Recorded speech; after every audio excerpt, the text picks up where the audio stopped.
Good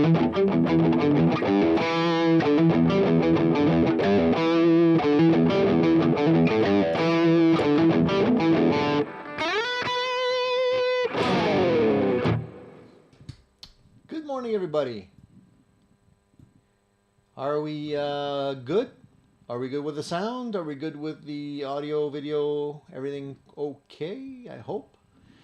Give me a thumbs up if the sound is okay, not too hot. You can hear the guitar.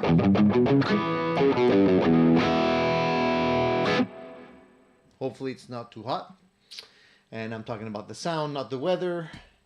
Give me a thumbs up if you guys hear me okay. And we'll get the show on the road, as they say. So today's show is number 119. And we're going to be talking guitars and gear. So I hope you guys are in shape this Sunday for a little gear talk. How's everybody doing today? I see that there's quite a few of you already here today. Good, good. I'm happy to see that. I've been away this week. I just got back yesterday. So I'm a little bit, I don't know, just like tired. Tired from driving. I went down to Tirana for a couple of days just to get out of the city and change the view a little bit, and had a good time. I like Toronto a lot. It's a great city to visit, lots to do, lots to see. And so yeah, I just came back, and I didn't go to any guitar shops while I was there.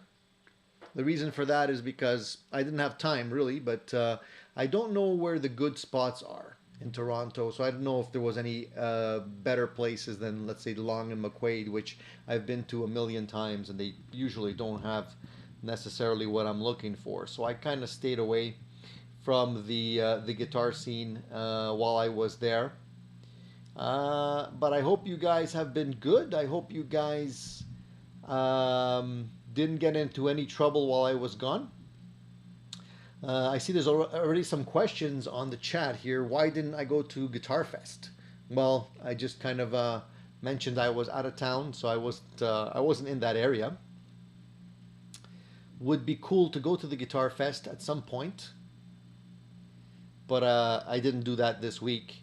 And the Eagle and Pony Show wants to know, what time are you going to jam with your guys? Unfortunately, the jam's been called off. The rehearsal's been called off. The bassist, I think somebody in his family had COVID. He thought he might have COVID too, so he figured it'd be best to stay away from us.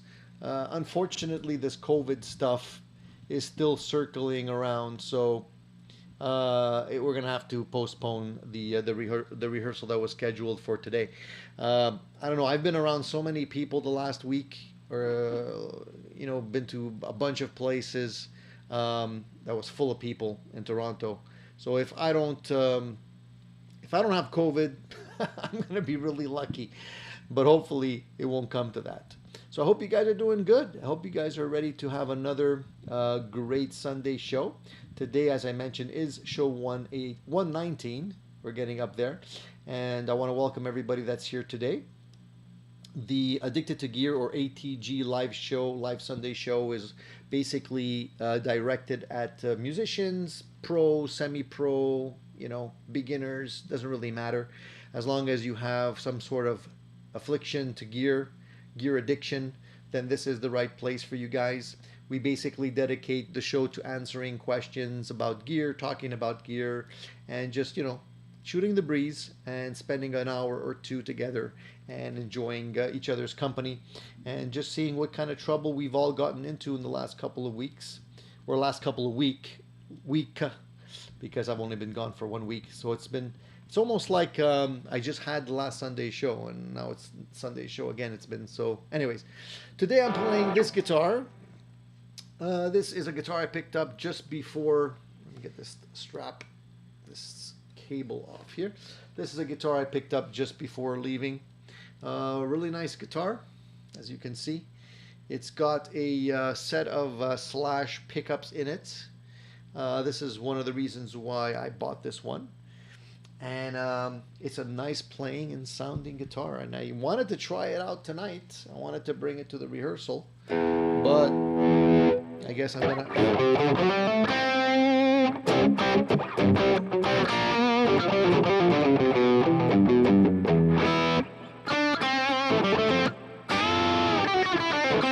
I'll have to wait.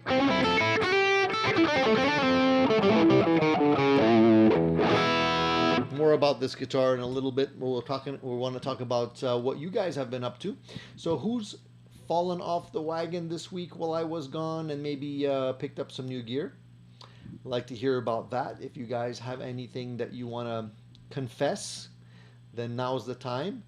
Basically, I'm going to go through and just say hi to everybody here and see if there's any other questions that I've missed from the get-go. Jack is here. Good morning. Paul is here as well. And Paul's saying that he has a Kalen Orange Burst Exotic BB preamp clone and a Keeley Moon Fuzz coming this week. Both just cleared customs.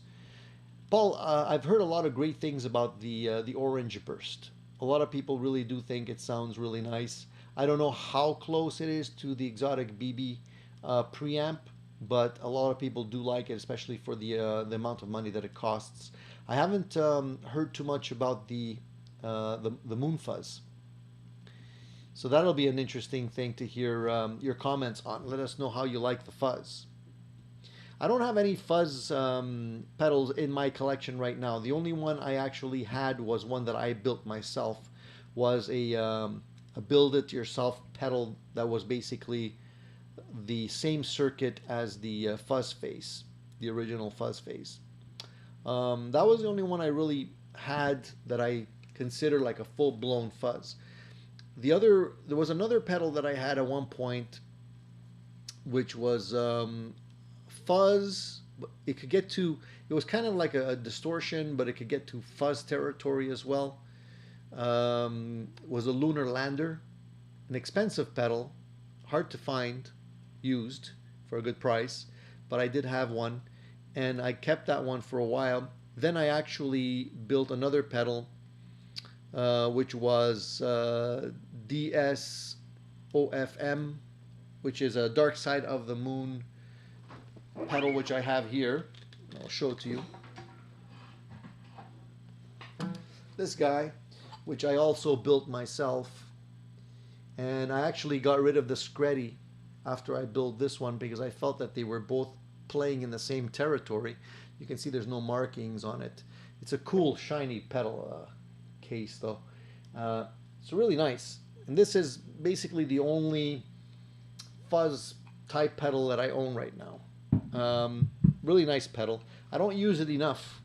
I'm not huge on Fuzz. I don't know why. I just don't I don't play songs that are Fuzz oriented, unfortunately, but I do have the pedal just in case. All right, so we have Paul and Paul McHenry also here today. Hi, Paul. Nice to see you. Mark is here. Good morning.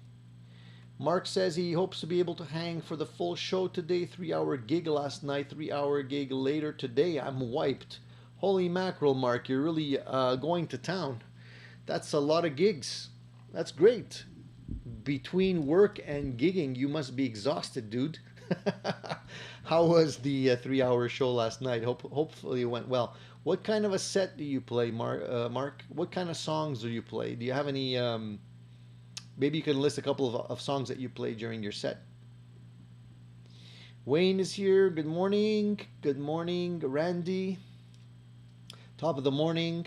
I hope all is well. I want a Blackstar St. James amp, but I'm too Neanderthal to claim it. I must use WhatsApp. Man, I'm old. How did you win that, Randy? That's awesome, dude. That's a cool amp for sure. How did you win it, and where did you win it? I don't win anything, man.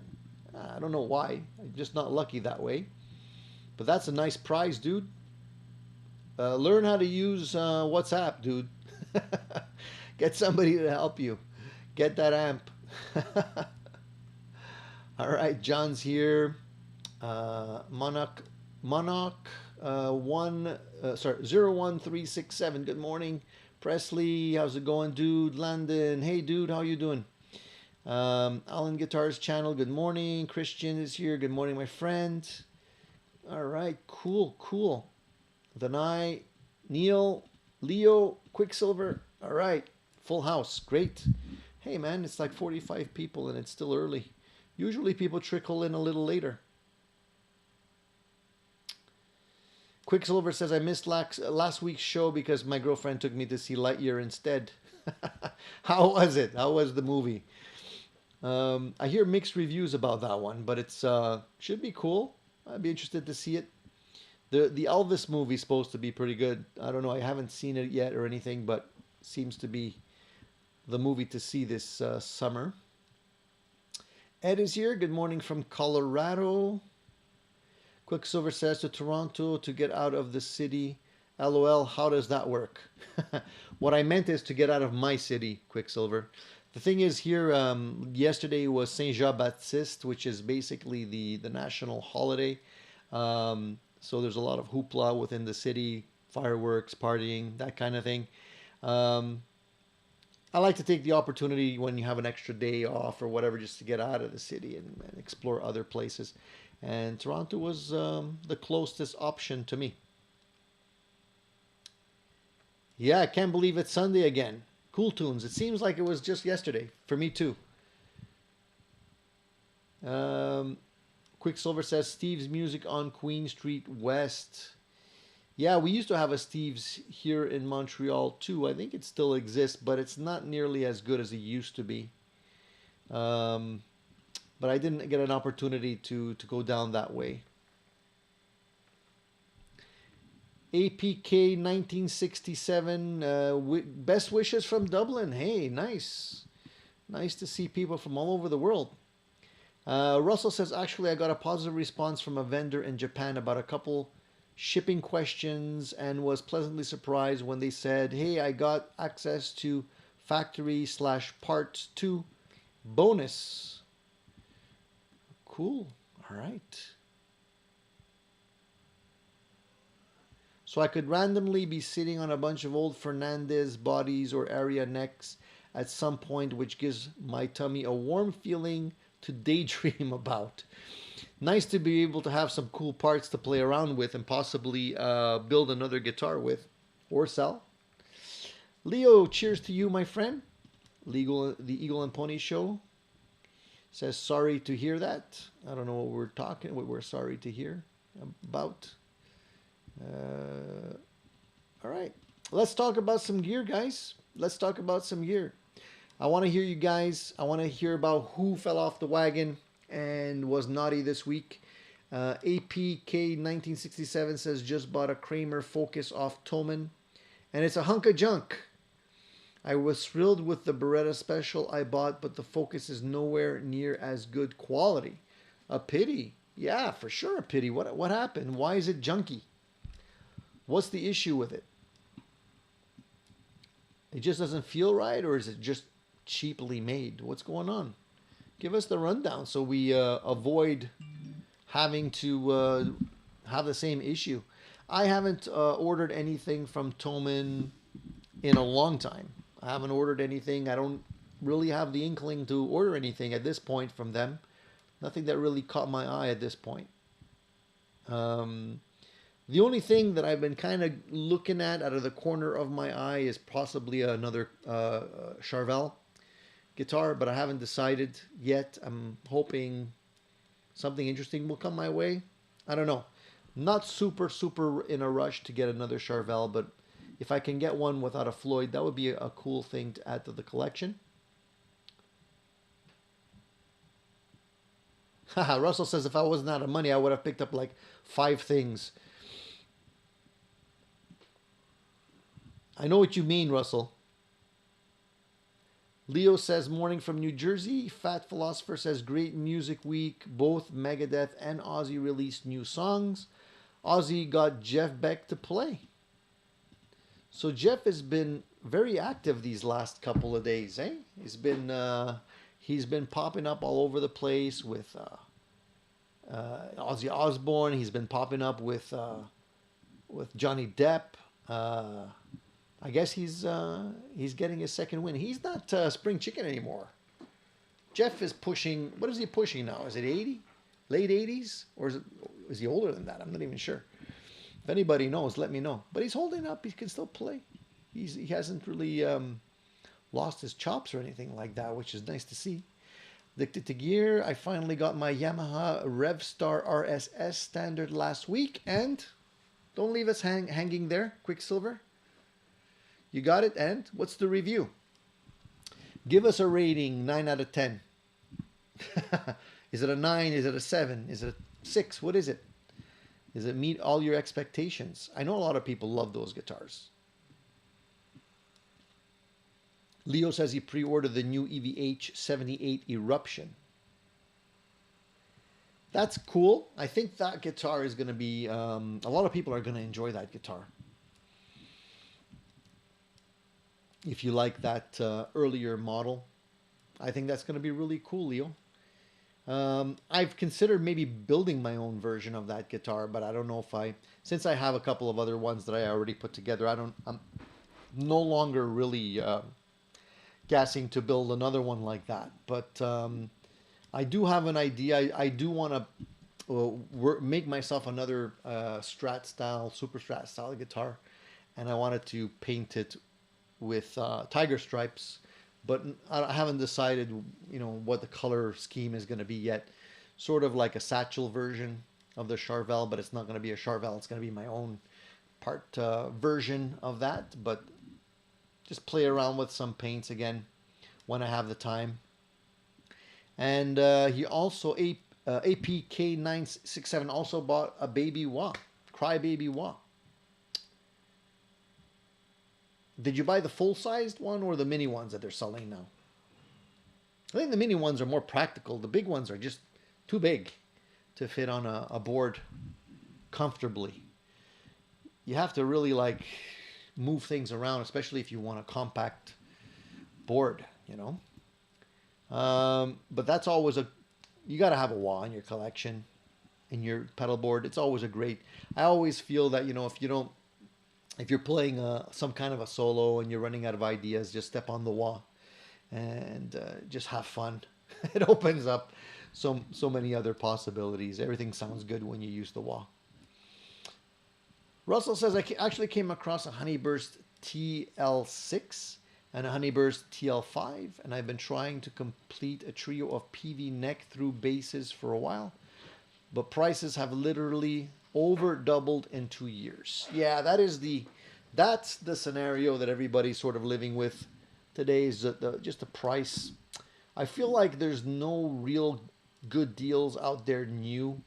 You have to kind of wait for a good deal to come your way on the used market if you don't want to absolutely go bankrupt. You know what I mean? It's just crazy with the prices, where the prices are going. Not just for gear, but for everything. Gas, gear, houses, everything. Food, So I'm happy with buying used gear. As a matter of fact, I kind of prefer buying used gear. But, you got to be patient. That's the only thing. Hey, Billy. Billy Beer says, hi back, Billy. Landon says, I just got a Fuzz Face Mini, a band of gypsies. Cool. Very cool.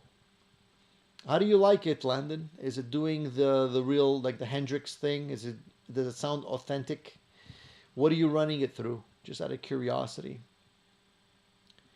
The cool thing about all these pedals, like the Fuzz Face pedals, and these type of fuzz, I'm gonna call them fuzz type pedals, because they're not all full blown fuzz. Some of them are, real.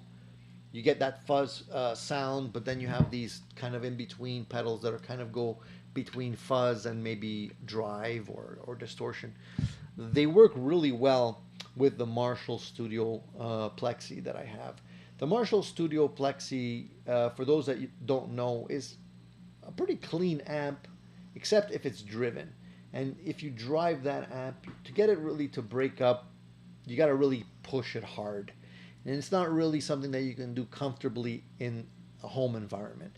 So it's a lot cleaner than people think, but it's a great pedal platform, especially for stuff like fuzz, drive, all those things. It really pushes through nicely, because you don't lose the attack with that with that amp. It's just, it doesn't get muddy very easily. So it's a great pedal platform. And for those of you that are using fuzz pedals with your amps, I highly recommend the Studio Plexi. I'm super happy with that amp. It just dials in so nicely with the pedals. I feel like if you play the Studio Plexi alone, it's a little underwhelming because you don't really have, like, it's not the nicest clean, like it's not a sparkling clean like you're gonna get with a Fender amp. And to get to the drive, to the dirt, you really have to, it becomes painful because it has to be loud unless you have an attenuator, even though it does have a half power switch. So if you play it alone, you kind of might feel like, it's okay, it's not that great, But if you put in your pedals, and put in, like I usually drive that amp with a drive pedal, not a distortion, but a drive pedal. And I usually, lower gain is probably better with that amp, but I usually go with 2. So right now I have a Rook, Mojo Hand Effects Rook, which has a nice, really warm, creamy drive, I would say, if I could describe it that way. And I have a clone before it. So if I want to kind of boost the drive, I could still boost it without it becoming totally saturated and totally like muddy. It still keeps that classic rock flavor, and it sounds really good. And then in the effects loop of that amp, that's another highlight of that amplifier compared to some of the older Marshalls. It does have an effects loop, so I definitely put in my delay and reverb in the effects loop. Usually the delay is just like a little, kind of a slap back delay, just to make the sound a little bit bigger. And reverb, I usually go with like a plate reverb or something like that, and it sounds huge. It sounds great. And that's really all you need. Those 4 things are enough to get you a really good sound, classic rock all the way, if you're into that. I'm gonna say it's a versatile amp, a lot more versatile than people think, if you just know how to use it. Quicksilver is still waiting for the Tape Echo Amp Academy to be available on Thomann. You don't have an affiliate link with them, do you? No, I don't, unfortunately. But thanks for asking. I should eventually, I guess, maybe do something like that, but I didn't do that yet. I'm not that good at the business side of things, guys, with the affiliate links and all that kind of stuff. I'm basically here to just give you my opinion, my advice. If you guys want to support the channel, it's always good to do that with affiliate links, but I don't have that many. So I get support through the likes on the videos. Sometimes some people do super chats or buy some swag and stuff like that. But even the swag, I just get a small percentage of that. It's not gonna necessarily pay the bills, but it's appreciated. Presley says, placed a parts order for a custom-built classic 3-tone burst Strat, amber gloss maple neck with a rosewood board, black pickguard with 2 jazz-voiced humbuckers, and chrome hardware. Where did you place the order for that, for the parts on that? Is that Wormith or through a seller on eBay? Where do you normally grab your parts from, Presley? Russell says, we're slowly upgrading, fixing power, and then I have like 20 amps and pedals I need to test that we've collected since we've moved here. The new house has sketchy power and wiring, so it's been taking a bit. Yeah, whenever you're in a house that has wiring issues, it's not the best. You always get a lot of noise. You can go crazy trying to solve that issue, but probably the easiest solution would be making sure everything is grounded properly and probably getting a noise gate. Throw it in the mix with your pedals, and it'll save you a lot of headaches. All right, Martin says, Martin Cloutier, I wonder if you're a fellow Montrealer. I think you might be. Hi Tony, I would like to know more about the Monty Wax. Is it a way to get Is there a way to get it in Canada? Any Montreal area shop having it in stock? Thank you. So you are from Montreal, Martin. I ordered it directly from Monty's Guitars. You can, I think, FU Tone carries it also. I don't know of any Canadian stores that have it yet. Your best bet would either be ordering it directly from Monty's, except they're in Europe, so you might have to pay some additional duties. If you want to order it from the States, then FU Tone would be the best bet to get it there. I think their prices are pretty reasonable on FU Tone, but not in Canada yet. At least no place that I know of. Quicksilver says the Ram's Head reissue by EHX is the one that he enjoys. All right. Let me just scroll down a little bit here.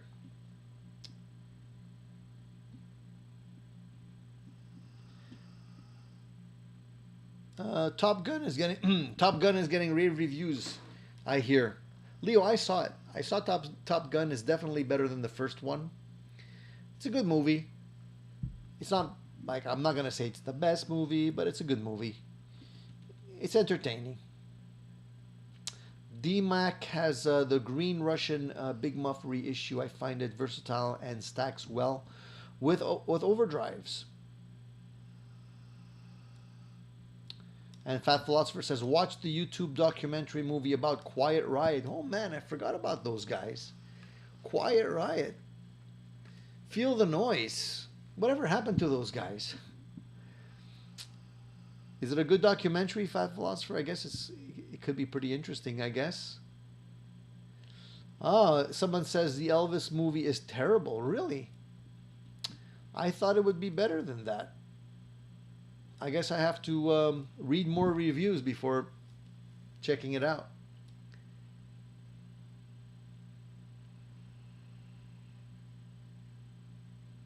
What's Russell says, speaking of Lightyear, I haven't walked away yet. OC Time does a wicked a cappella cover of I Will Go Sailing No More and It Will Make You Weep. Yeah, that is a touching song, I gotta say. My kids were big, Toy Story fans when they were kids, and I bought all the DVDs for them, and I saw at one point I had the soundtrack and stuff, and I was, many times I was listening to it in the car while driving, and listening to that particular song. It's a touching song, man. I gotta say, it gives you the lump in the throat, Maybe I'm just a softie, but it gets to me. Okay, all right. I'm just going to scroll down. So Mark says the gigs last night and covers are all acoustic covers of 70s, 80s, 90s songs from STP, Oasis, Pearl Jam, Nirvana, Foo Fighters, and Sublime to Motley Crue and Billy Idol. Sounds like a lot of stuff that we play too, Mark. I enjoy playing those kind of songs. I gotta say, the 70s, 80s, and 90s were probably the best choices in terms of music. But hey, Mark, what I really want to ask you is I want you to give me your rundown on the Black Crowes concert, because I know that you went to the show, and I'm really jealous, dude, because I would really love to see the Black Crowes. They don't ever come to Canada. I think they're not allowed to come to Canada for some drug related issues. I'm not even sure if that's the case, but unfortunately, they're not coming to Montreal anytime soon, so I won't be able to enjoy the show. But it sounds like you had a good time, so give us a little bit of a rundown on that for other Black Crow fans out here. I'm happy that they got back together. I think they're like an awesome band.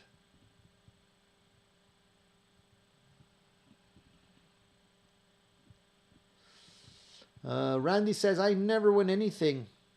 GS Guitars felt pity on a fool and picked me. Cool. Well, be happy with that, Randy, because it's an awesome amp. I think you're going to enjoy that amplifier, dude. Congrats.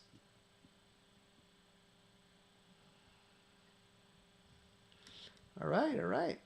Leo says I pre-ordered the new EVH 780 Eruption, as he said earlier, but we don't know when he's gonna get it. What's the? Did they give you any stats on the pre-order status? Like how long you're gonna have to wait? Did they give you an estimation on that? I hate waiting for gear. Unfortunately, I'm on the waiting list for an AxeFX unit.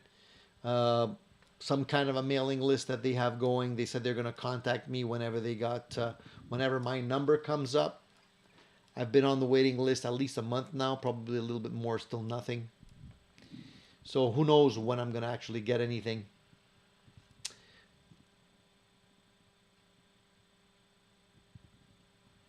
The cool thing about the thing that I found cool about Top Gun was the scene with Val Kilmer, the scene where they're talking, he starts off typing on the computer, and then he says a few words. Everyone knows he can't speak, right? Because he's got a hole in his larynx here, but they, through the magic of digital, they got his son to do the voice, and they digitally synced up his son's voice with his lips, so that it looks like he was actually doing the talking, but he wasn't, which I thought that was pretty cool. It's amazing what you can do today. Alan says he's maxed out on Charvels. I have 3 of them. Send one over, Alan. Send one over. Martin says I fell off the wagon for almost never played Jackson. I fell off the wagon for an almost never played Jackson Dinky Pro quality Maple Floyd. Almost. So you did get the Jackson Dinky. Almost never played Pro Quilted Maple with a Floyd. What's not to like, Martin? Is this your first Jackson?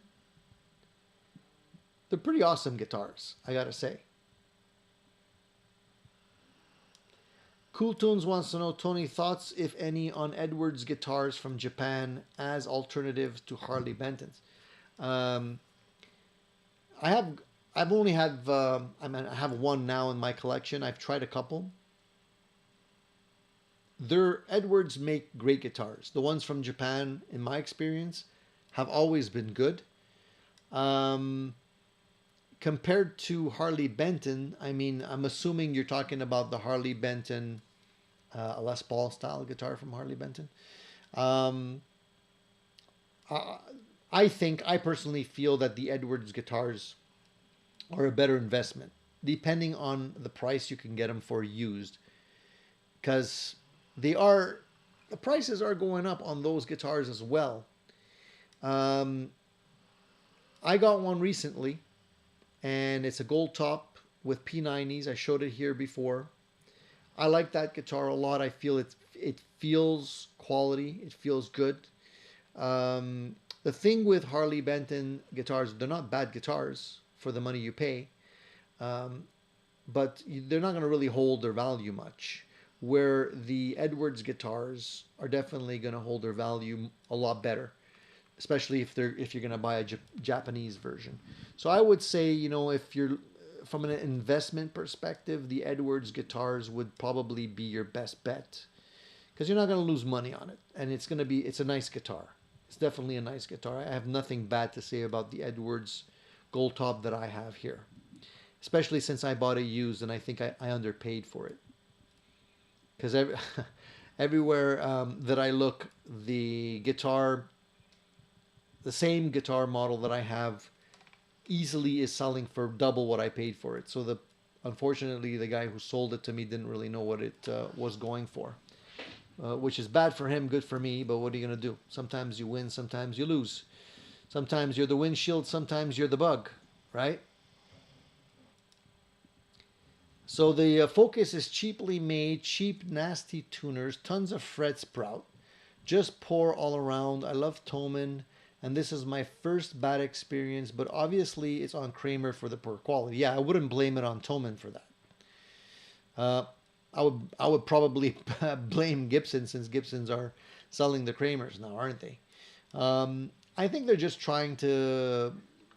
I think they're just trying to dump a lot of the Kramers quickly, um, and unfortunately are probably not putting the TLC in the guitars that they should be. I could vouch for the two Kramer Beretta specials that I have. Um, I had one which is the black one, and I have one which is kind of the salmon colored one. The black one was definitely better overall, but it was pre-owned, so I bought it used. The person that owned it before me did do some upgrades to it, including swapping out the pickup for I think he put in a JB pickup in there, which is a great upgrade in my opinion. The fretwork was well done. There was no fret sprout on it. Overall, the guitar was really nice. I put a Vega Trem on that guitar, so I got rid of the stock bridge, and it's definitely a keeper. Um, then I bought another one, which was a salmon colored one, and that one is still stock right now. Um, Always requires a little bit of work with the frets. Sometimes you will get the little fret sprout issues happening, but that's an easy overall problem to fix. I bought that guitar because I wanted a version that had a maple neck, and that one had the maple neck. But I haven't modified anything on it yet because I haven't decided whether or not I'm going to take the trouble of modding that guitar. But I have it in my collection. But I've tried other guitars since then. I almost picked up another one, third one. I tried it at the guitar shop. Like you said, there was more fret sprout on that particular guitar. It wasn't a deal breaker for me because I know how to take care of that. But it did have, like, the back of the guitar neck didn't have a nicely matched wood. It looked almost like a B stock to me, so I didn't buy it. I stayed away from it. But I'm sorry to hear about the poor quality on those Focus guitars. I wouldn't blame it on Thomann though. Unfortunately, it's more of a Gibson thing. John he's got the missing link Peacock pedal yesterday. Gonna try it out today. For those uh, who don't who don't know Missing Link, they make pickups, amps, pedals in the tones of Allman Brothers Southern Rock tones. I've heard a lot about these Missing Link pedals recently. They seem to be popping up on my radar, and they do look nice. And eventually, I probably would like to try one of those. Beck is 78. Paul says Beck is 78 years old. Seems older.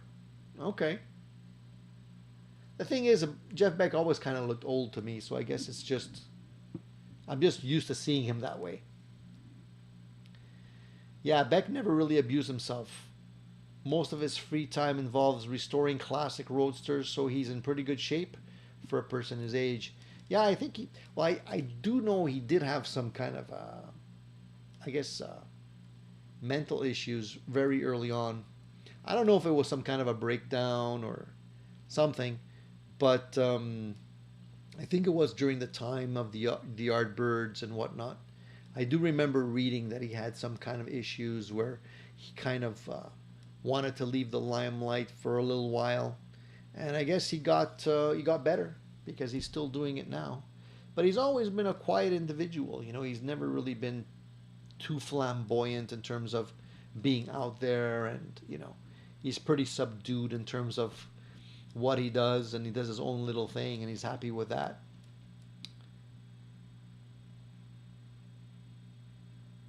Yeah, Edward guitars, BC Rich says, are a cut or two above Harley Benton. I would say even more than two cuts above Harley Benton. Just the way the top is carved on the gold top that I have is really nice. It's a really nice deep carve.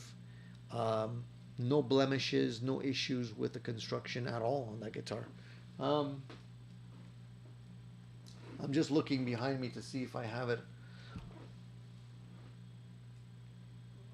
Yeah, I don't have it on the stand here, so I would just show it quickly. But it's a great overall guitar.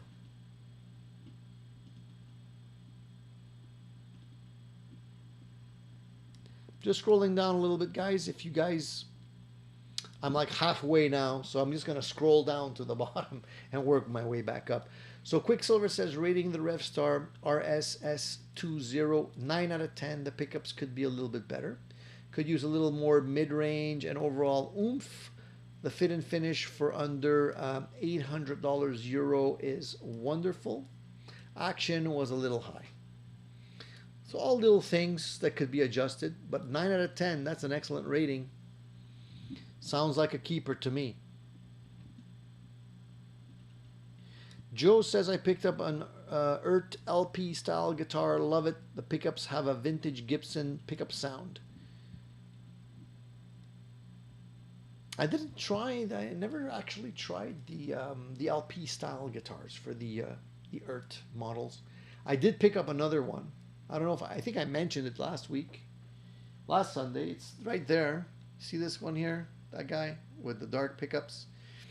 That's the other ERT guitar that I picked up, the Strat style guitar. So two single coil, one humbucker. The pickups on those guitars are ceramic. They have ceramic magnets. So eventually I might actually change the two ceramic single coil magnet pickups. I might leave the humbucker. I don't necessarily dislike ceramic. They do sound, they definitely have a different sound to them, but it's not necessarily a bad thing. But for the single coils, I might actually change them out. We'll see. Haven't decided yet. Russell says, I almost bought a T45 this morning and the past 5 days. So it definitely sounds like you have you're gassing for that. So what stopped you?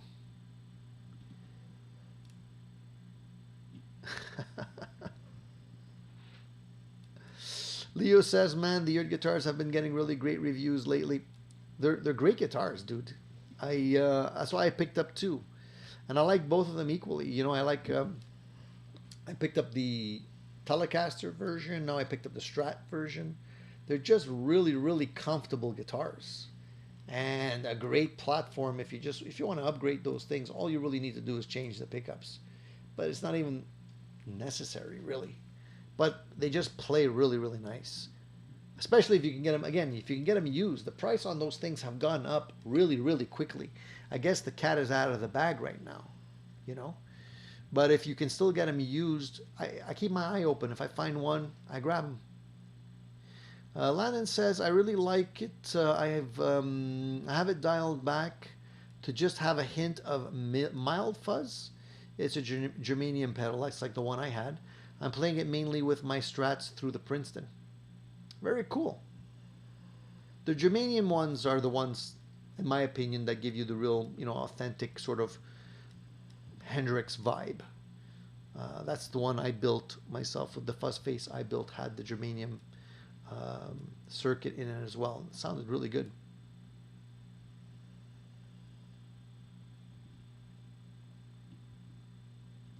I listened to mostly 70s and 80s and a little bit of 90s music while I was driving back and forth to Toronto. I mean, you can't compare that stuff with today's music. It just sounds so much better. It's real, It's real instruments. You're listening to some, Led Zeppelin or whatever it is, and you hear the squeaky bass drum.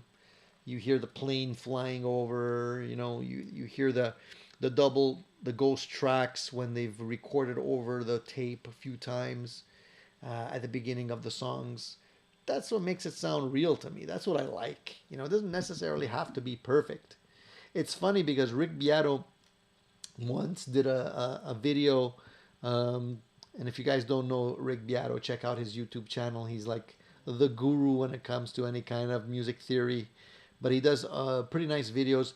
At one point, what he did is he took a John Bonham isolated drum track, and he quantized it so that it's perfect.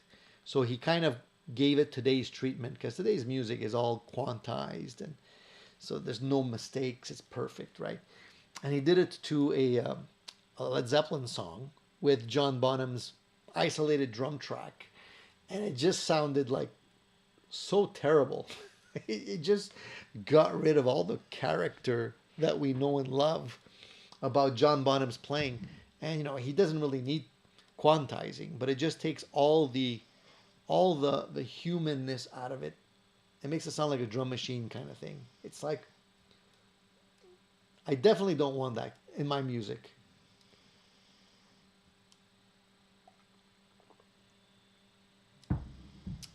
Presley's selling one of his personal collection early 90s G&L Legacy USA. Um, Himalayan blue with matching headstock. Mint green pickguard and pickup covers. It's pretty epic. Up on Reverb for $1,400. Are you sure you want to get rid of that guitar, Presley? I had a really early model. It was a 90s G&L. It was a Legacy USA. It was an orange burst, maple fretboard. It played great. It smelled great, and it sounded great. And for some stupid reason, I ended up selling that guitar, and I regret it because it was the early runs when they were still making them in small batches. Most of the guitar was handmade at that time, and if I still had that guitar today, it would probably be the equivalent of what, like, they're selling custom shop versions of their guitars now. It probably would be around that type of quality that you had in that guitar. I paid the guitar, if I'm not mistaken, when I bought it around $1,900. This was back in the the 90s. I shouldn't have sold that guitar. Whoever I sold it to got a good guitar, a really good guitar. Came with the original molded G&L case for it and everything. So think about it. You might regret it.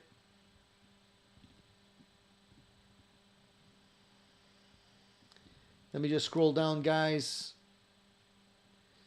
I'm falling behind here. John D, thank you, buddy. John's kind enough to give me a super chat. I just got the missing link peacock pedal yesterday. Gonna try it out today for those who don't. Yeah, okay. I got you. I got you. Thank you very much, John. I appreciate the support. Like I said, those missing link peacock pedals, they look really good. They've been popping up on my radar. I have to say I came really close to pulling the trigger on one of them. I didn't. I'm just because I already have like boxes of pedals here that I have to review, and I'm just really, really slow when it comes to reviewing pedals. So I didn't want to just buy another one just to throw on top of the pile and have waiting here in the corner. But I will probably end up checking one of those eventually because they do sound amazing. Check them out if you guys are interested, and if you like that classic, that vintage tone. I think that's what they're putting in the box. So it's always a good place to start if you're looking for that kind of tone. All right. Do you have any other questions, guys? I'm just wondering here. I'm just scrolling down. I probably missed a few.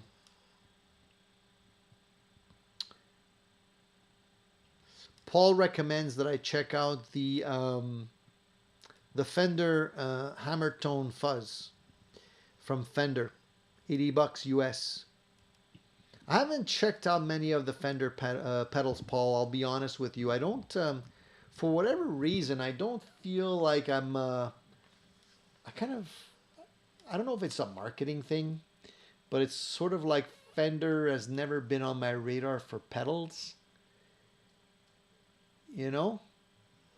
It's just one of those things. So I've kind of shunned the Fender line, but I'm sure there's probably some keepers in there.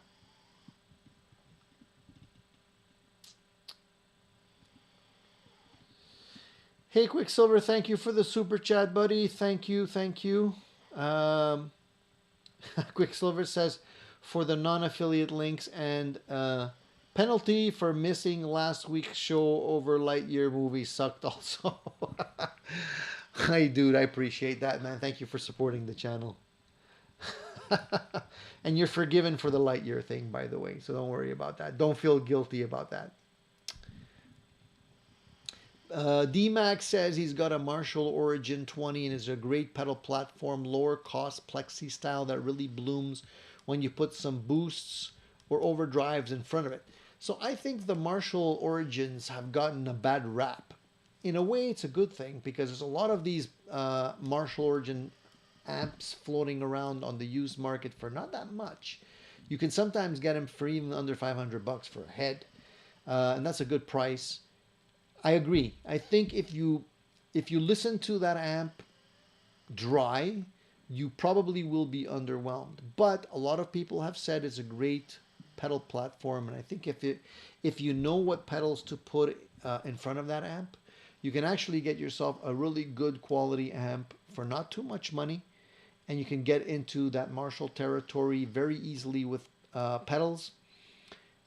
You just have to experiment a little bit. I think a lot of people just give up before they actually try out the full potential of an amplifier like that.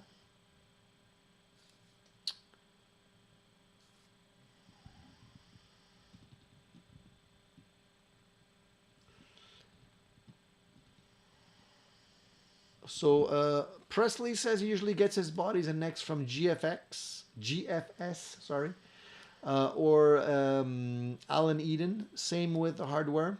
I can usually get a build for under $400 depending on the pickups, then build and plec it. So I can vouch for the Eden bodies. I've tried some of those bodies myself in some of my builds.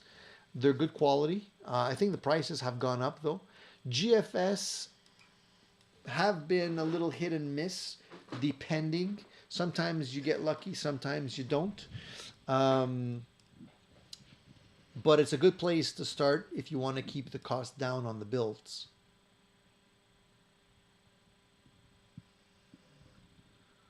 All right, let me scroll down to the bottom here because I think Eddie Jr. says, got my ass burnt on a GNL ASAT a few years ago. I'll never forget that one. Phew.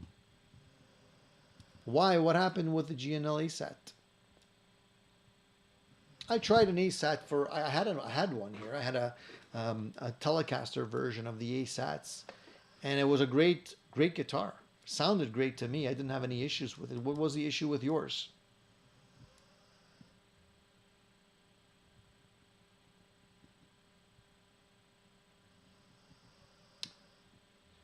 Rico, good morning. Rico said he's tardy. Work late, no worries, we understand.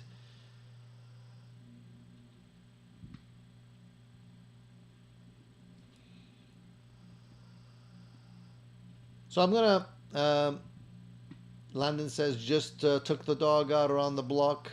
It's a sauna here today in Ottawa. Yeah, man, it was definitely hot when we got into Toronto the first day. On the Tuesday, it was like 33, 34. It was pretty uncomfortable.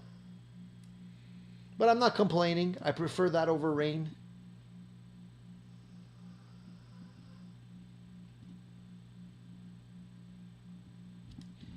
So,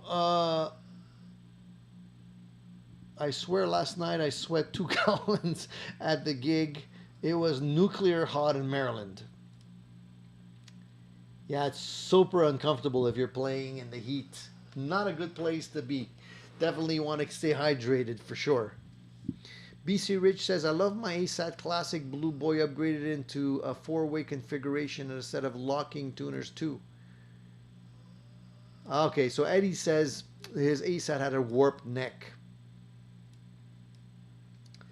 Yeah, there's not much you can do with the warped neck beyond take out the frets, level it, re-level the neck, and re-put the frets on.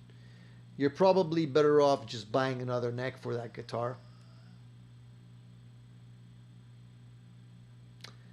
Mark says the Black Crowes were awesome. They played all of Shake Your Moneymaker and some other hits plus some covers. Did they play any Zeppelin covers, Mark?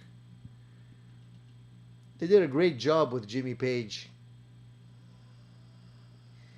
They closed with Moonage Daydream. Nice. The guitar tones were ridiculous. That's one of the things that I love about the Black Crowes. They have great guitar tone.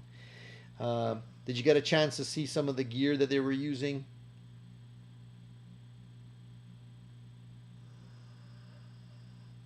They have some great authentic tone. It's really nice to see and hear those guys playing live. Unfortunately, like I said, they've never come to Montreal, so I guess I'm going to have to go to them. So I want to talk a little bit about this guitar that I'm holding here. As I mentioned, I picked up this guitar on a whim. It popped up on my radar, and I decided to grab it. As you can see, it's a Les Paul style guitar. I'm not saying it's a Les Paul because it's actually a Gibson. Yeah, it's a Gibson, and I grabbed it because the freaking guitar is amazing. I've owned a few Gibsons, 3 or 4. Most have been not good. Most have been far from what you're going to be getting on with a real Les Paul. This guy here, I bought from a dealer. I bought from somebody who collects guitars and sells guitars for a living, and it's really, really good. Look at the body, one piece, man. If it's not one piece, then if you guys can tell me if the thing is not, if this thing is a one piece or not. But I mean, if you can see the grain where it's not, where it's put together here, I'm hard pressed to see it.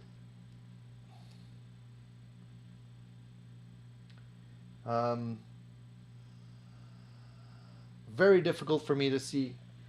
The other thing is there's no joint in the neck like you normally see on these guitars. It's one piece, no scarf joint.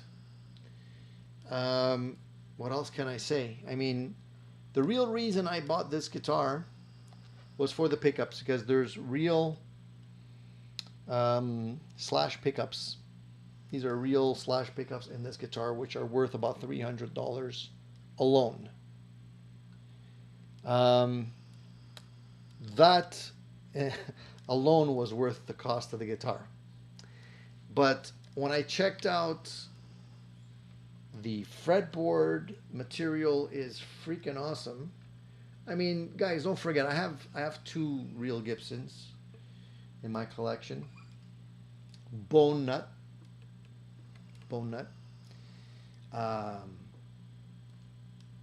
I haven't checked out the headstock angle yet on this one, but I have a feeling I gotta check it out with the original one. It could be close to what it's supposed to be. Not extremely heavy. Nice looking top. No real blemishes that I can see, or issues that I can see. So, you know, I had to go check it out. I said to myself, let me go check it out, because obviously if the pickups are real, that's a $300 set of pickups right there. The rest is gravy. I went, took a look, and grabbed it because to me it's a great guitar. Don't see any issues with it at all so far. The neck feels like my Gibson, you know. The only thing it doesn't have is the Gibson smell, but it doesn't have that China smell either. So I'm happy with this guitar, and I don't know what I'm gonna do to it.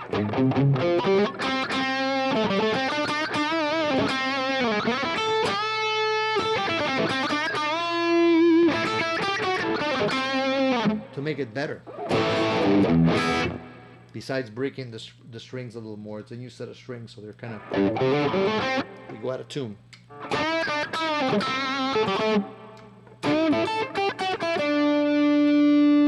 me just put them all up.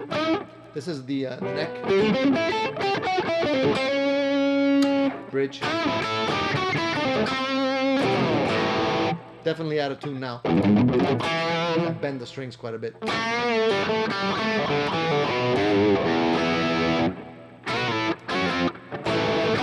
Oh yeah, out of tune. But I don't usually waste my time with the Gibsons anymore because a lot of them are not worth the effort. You look at them and you're going to end up getting inferior tuners most of the time. Sometimes you're going to have a lot of fretwork to do. Sometimes the truss rod won't work, or something will be out of whack. The position of the bridge sometimes is at an angle, sometimes it's not in the right spot. You can see sometimes the strings are not centered properly, but I've gotten good at spotting these things. So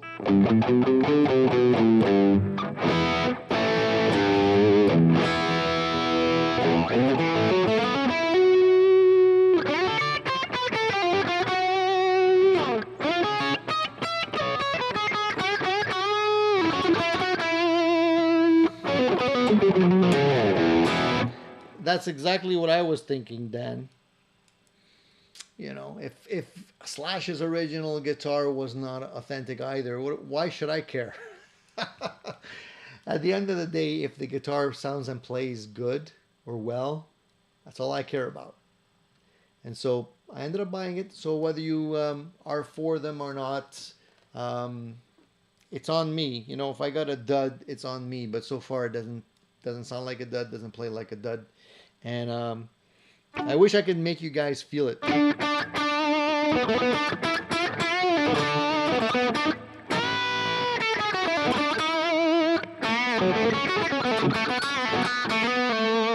The only difference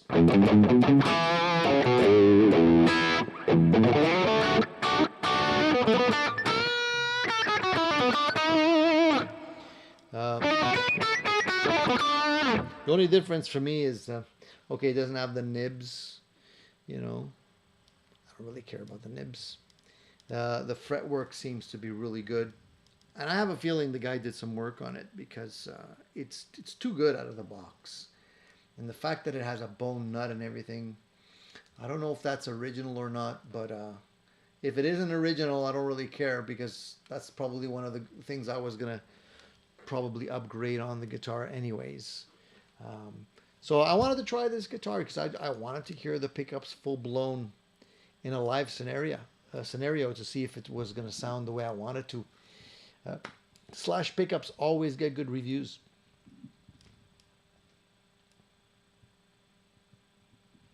One of the things that you will notice oftentimes is that the actual body thickness on these Gibsons are thinner than the real Gibsons. But in this case, it doesn't seem to be thinner. It seems to be the nice size. And the weight also, it's not super heavy. It's probably about the same weight as my Gibson, which I find comfortable. But I just couldn't get over that back, man. Look at that thing. It's just crazy. Just really, really nice. The back of the neck, too. No blemish or anything. So I'll have to do a better review for you guys. But I was happy to get it for the price that I paid. And I don't think I got ripped off on this deal. Landon says, pour some vanilla flavoring in the case. Put the chips inside for a week. You know what? It actually does smell like vanilla when you think of it. I might actually try it. What the hell? Why not? What I'll do is I won't put vanilla in the case, but maybe I'll put it in on a little rag in the case and see if that actually will get me close to it. I just love that smell, by the way. It's pretty. I'm pretty sure it's the paint. I don't know if it's the case or the paint. If it's the case making the guitar smell that way, or if it's the paint on the guitar making the case smell that way. But there's definitely a Gibson smell.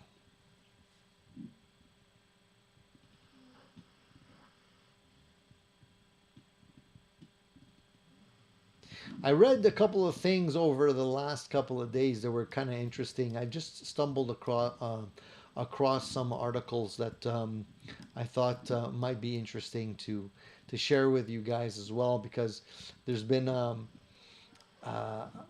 we were talking about Jeff Beck earlier and what he's been doing, and Jeff has an awesome guitar collection, and It's funny because in the early days, Jeff Beck left the Yardbirds. Jimmy Page took over from Jeff Beck on the Yardbirds. And through that, I guess, transition, what ended up happening is that Jeff either lent or gave Jimmy Page his Telecaster, which ended up being the Dragon Telecaster, which ended up being the Telecaster that was on the solo of Stairway to Heaven. So I guess because of that, I don't think Jeff actually ever gave it to him like straight out, but I guess he just, now it's too late to ask for it back, right? But it's pretty cool to know that all these guys are kind of sharing guitars and stuff like that. And there was also another Telecaster which ended up being Jeff Beck's very early Telecaster that was on a bunch of early recordings that ended up being given to Seymour Duncan. And Seymour Duncan gave Jeff Beck another guitar in exchange. Obviously, Seymour got the better end of the deal because he's got a classic, historic Telecaster that was owned by by Jeff Beck, which is probably going to be worth quite a bit of money today. But I think he mentioned this in some museum somewhere, so it's not being abused or anything like that. But it's definitely going to be a nest egg for Seymour when he wants to retire, if he needs a little extra cash. London says, I've heard it's both a fragrance is added to the glue material in the case and into the nitro finish.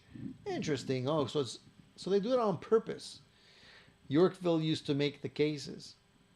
Yeah, I knew about the Yorkville connection, but I didn't know it was something that they would do on purpose.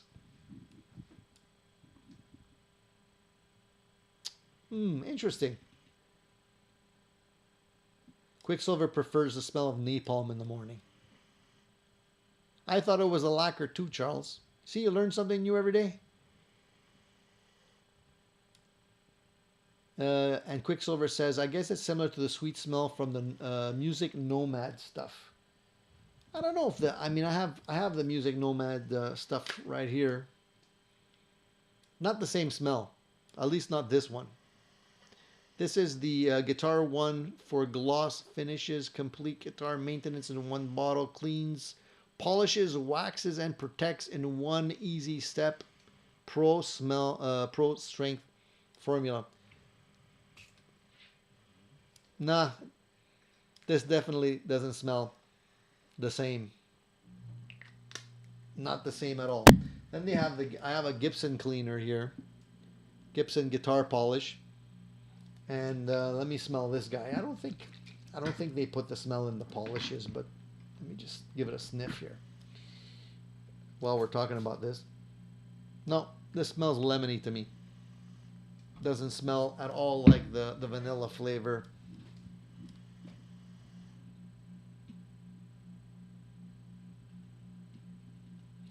Yeah, Mark, that's exactly right. The majority of the first Led Zeppelin album was recorded using the Dragon Telecaster. A lot of people don't necessarily know that, and they think because they see Jimmy Page playing his Les Paul all the time that they think it's the Les Paul, but it's actually, you can tell it's the Telecaster. All that stuff, I think even like the Dazed and Confused and all that kind of thing, you can really tell that really nice Telecaster sound. Telecasters are really great. That's what really finally changed my mind about Telecasters was when I realized how versatile those guitars are. They're just super versatile. Joe says, and he's answering Fat Philosopher and Quicksilver, after a hand wrist injury, can't handle the thinner neck, sold all my AZ guitars and Charvels, as a result tending to like my Ritchie Kotzen Fender neck these days.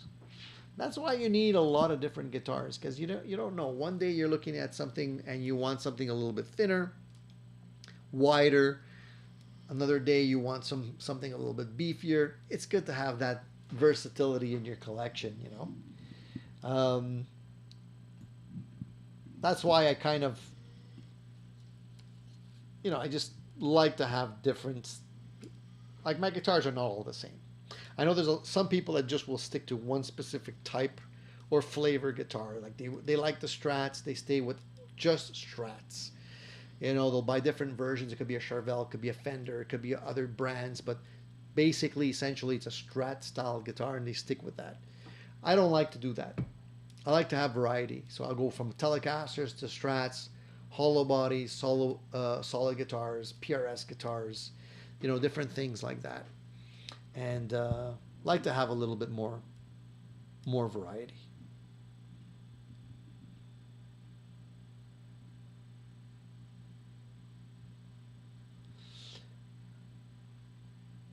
Getting worried. Tony is sniffing cleaners now. This is where it turns bad. It's for the team. We're doing research here. I got to give you the right facts, right? If you guys are looking to buy cleaners now, you know that Music Nomad doesn't smell good. This Gibson polish doesn't smell good. I think, if you ask me, I think the Dunlop stuff, the 65 Dunlop cleaners, smell better. If you're going, if you're going by smell alone, I'm not going to guarantee it cleans better, but it definitely smells better.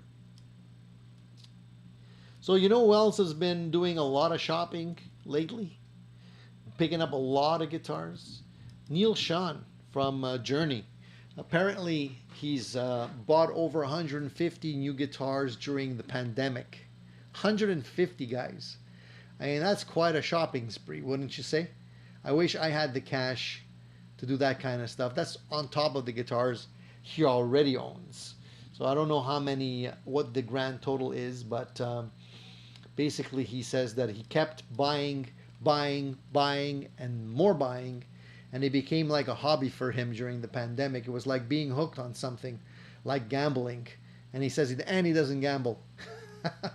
And it became the thing that he liked doing during the pandemic. Just besides writing new material, was writing new material and buying guitars. So it ended up being a lot of guitars and a lot of money. I would be really curious to see what his collection is like these days. I know that he tends to play, at least in live scenarios, a lot of PRS guitars these days. But I'm sure he's got some nice classic guitars in his collections as well.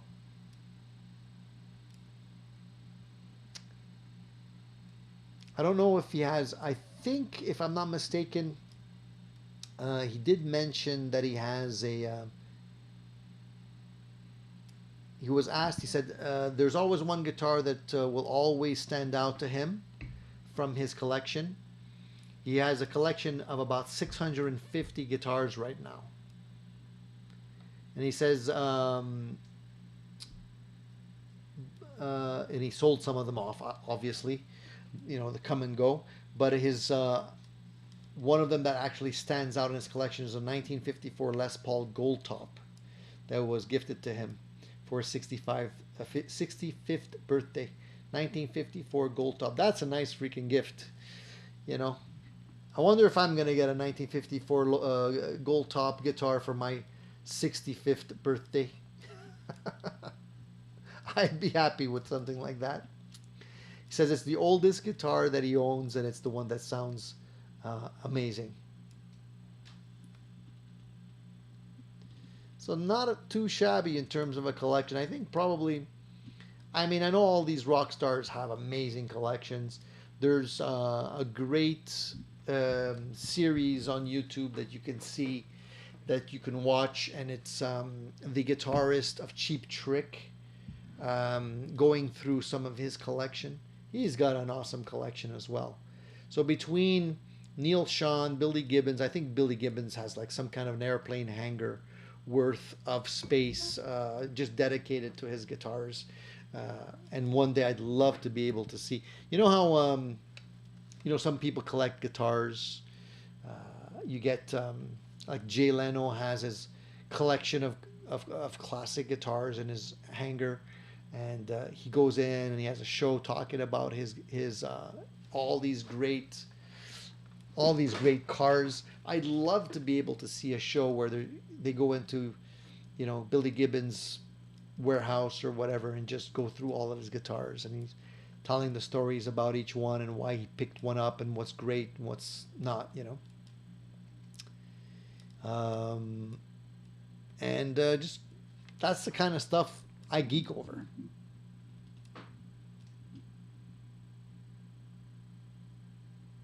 Quicksilver's asking, why is this the last Sunday show? Should I have super chatted double the amount? Not at all, not at all. What I meant by that, guys, is that I don't know if the Sunday slot would be the best place to keep the show, because it's all great. I think we're getting some nice traction with these live shows. I'd like to keep them going. I also would like to see if we can bring together other people that haven't had the opportunity to watch the show. And I feel like the Sunday slot, although it works really well for me, might not be the best for everyone, because in certain time zones it's just not doable. So that's why I was kind of questioning whether or not it would be the last Sunday show, and maybe we move the show to another time slot, maybe in the evenings. But I don't really know which time slot is the golden time slot. I think if we Google it, they say that it's usually sometime in like starting mid-afternoon, but I don't know which day. And mid-afternoon doesn't always work for everyone.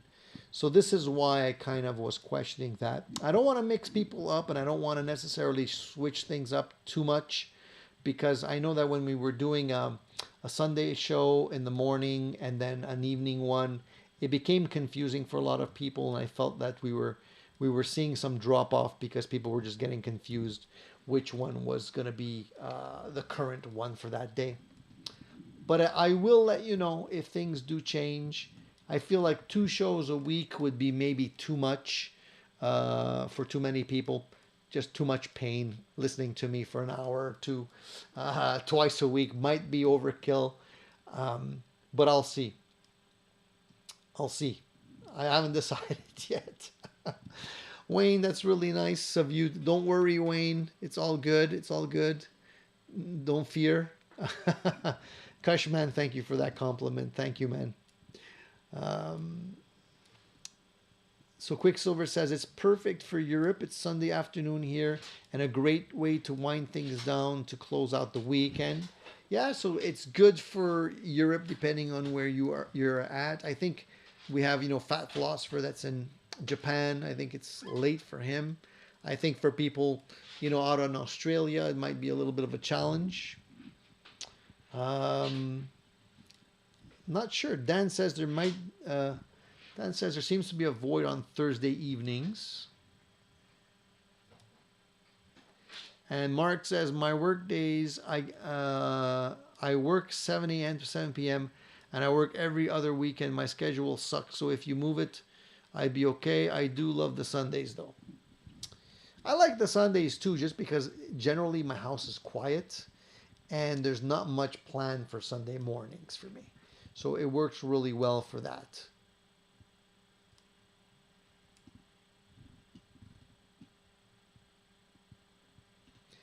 Eddie says 2 a.m. Eastern on a Wednesday would be great. Unfortunately, I work during that. I also work 9 to 5, guys. So, it's hard for me to do things during work hours, unfortunately. Scott says, I like Sunday. It's a nice time to start the day and doesn't bump into anyone else's streams. That's true. That is true. I don't want to compete with anyone. I like watching other people's streams too, but I usually catch them on the reruns.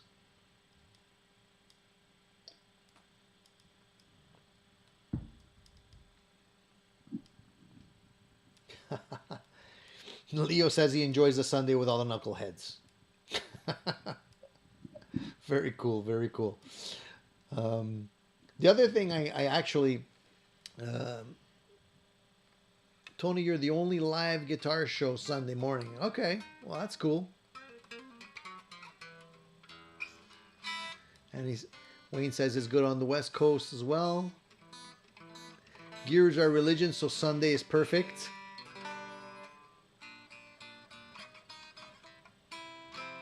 All right, you guys are kind of convincing me to keep it on Sundays. Maybe Sunday it was a good choice. Eddie says this time is perfect for me.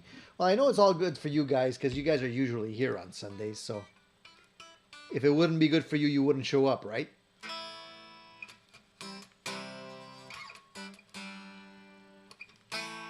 I also came across a really cool um, video, Tommy Lee of Motley Crue.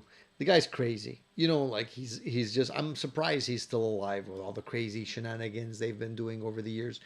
But I came across a video of this guy, and he was talking about some of the mishaps that he's dealt with over the years when he was playing live with Motley Crue and all the crazy things that they would do.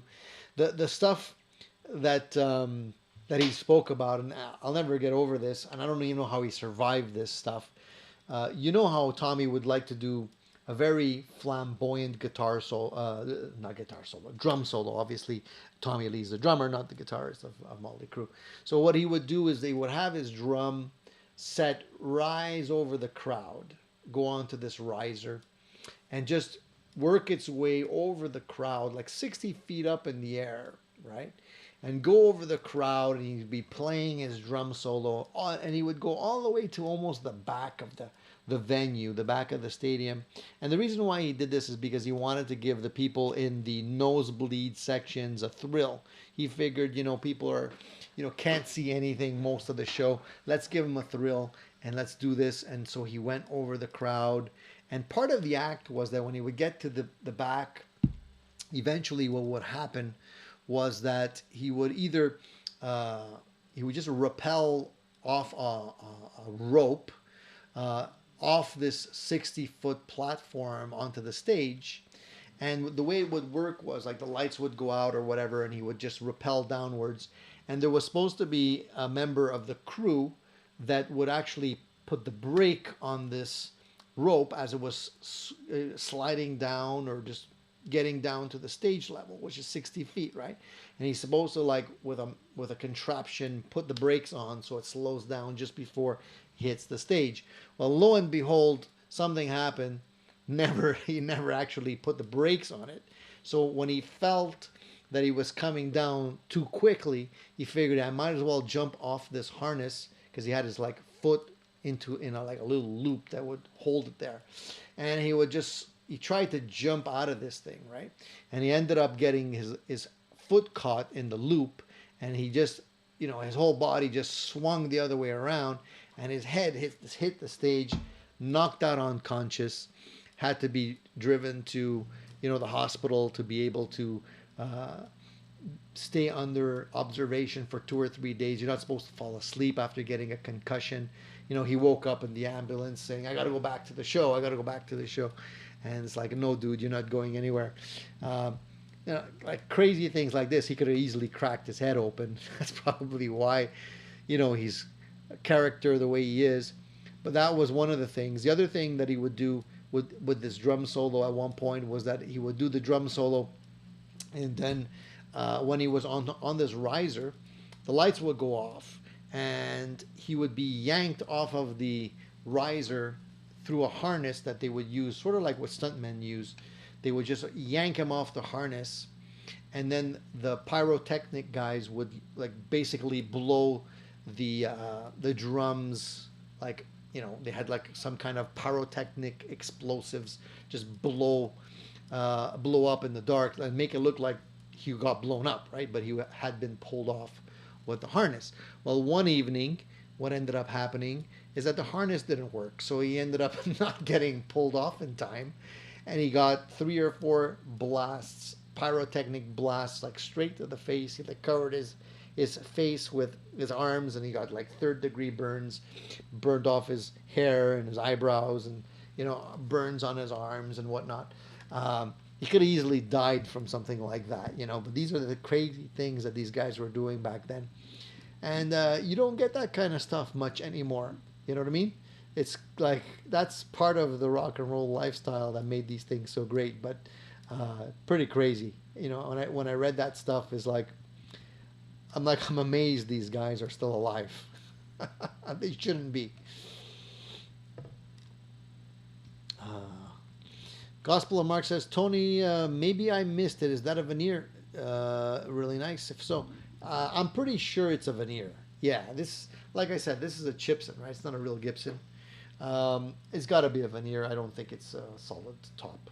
I haven't really took a deep dive into the guitar yet, but I'm pretty sure it's just a veneer. But it's, it's not bad for a veneer. It's got some nice depth to it. It's not as deep as my real Gibson, but it'll do in a pinch.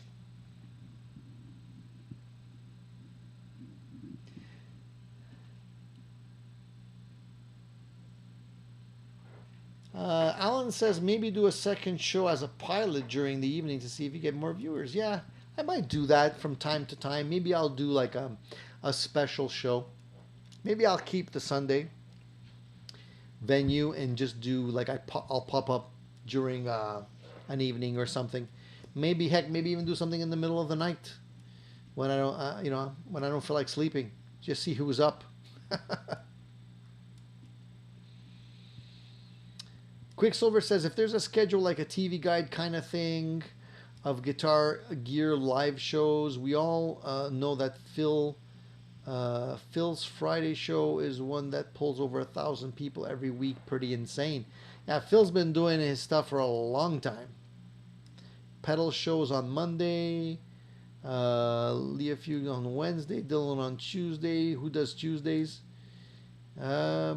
Yeah, I know. I think we kind of all have our little sweet spot there.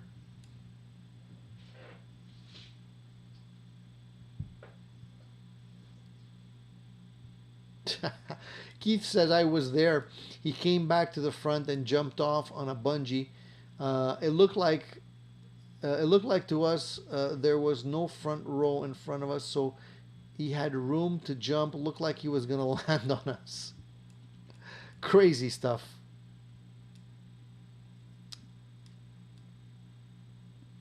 Those guys are like roaches, hard to kill. Yeah, exactly. Speaking of roaches, he was also talking about when he was sharing his apartment in LA before they actually became uber famous, and he was living with the singer Vince Neil, and they would never throw out their garbage. They would just kind of throw it out onto their they had a balcony or something, and they would just throw the garbage out on the balcony, and they would never throw it out. And he says the place was crawling with roaches, and I think they got warning from the city health inspectors a couple of times.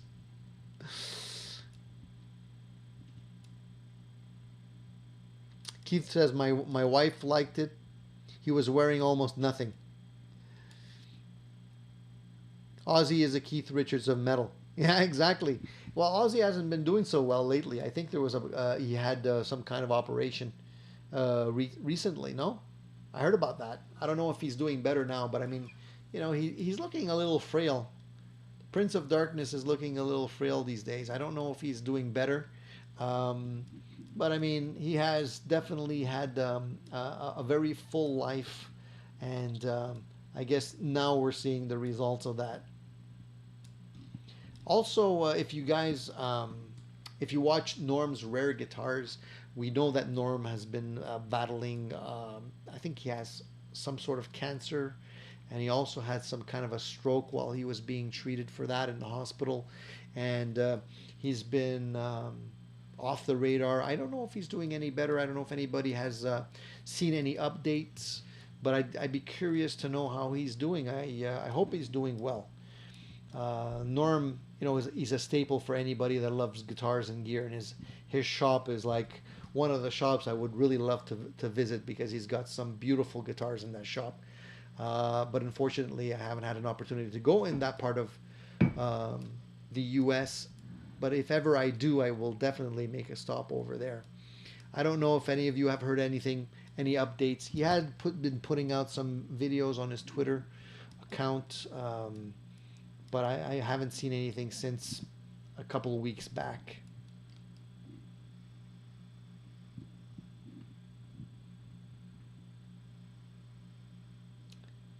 I don't know how he broke his ribs. I think what ended up happening is some kind of obviously some kind of a fall or something like that.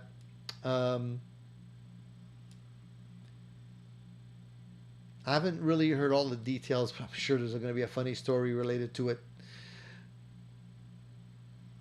Rico says there's a Norm video update last week and he's slowly improving. Good, nice to hear that. I hope things, the nasty stuff is behind him, and hopefully he'll be good as new. I wish Norm all the best. He deserves it. All right, what else you guys want to talk about before we actually wrap things up? I've been alive an hour and a half now. Is there anything else you guys want to see, you want to hear, you want to discuss?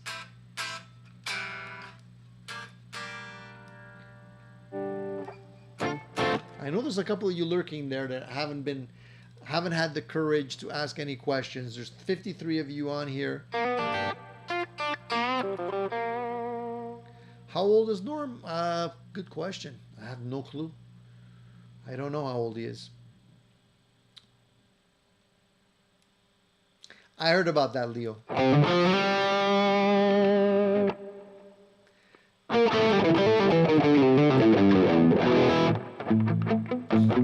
That's pretty gross.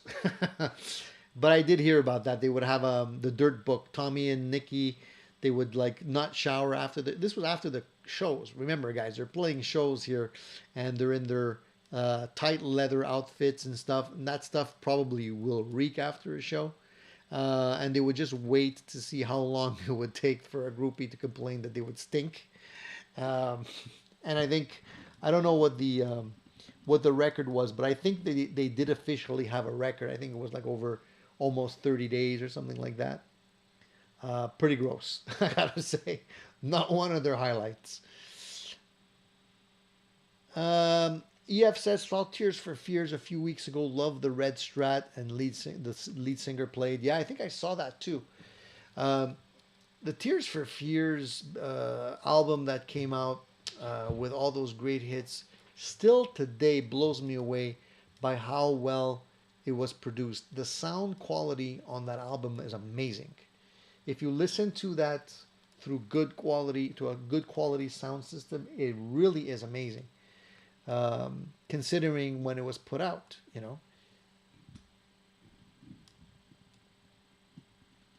Yeah, I agree. Landon, I agree with you, man.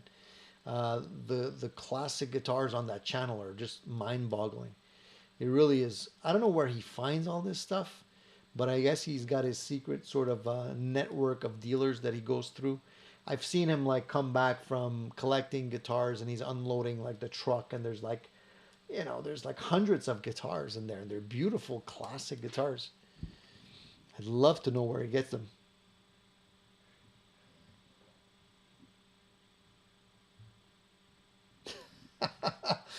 I don't know if that's true, but if that's true, that's a pretty funny story.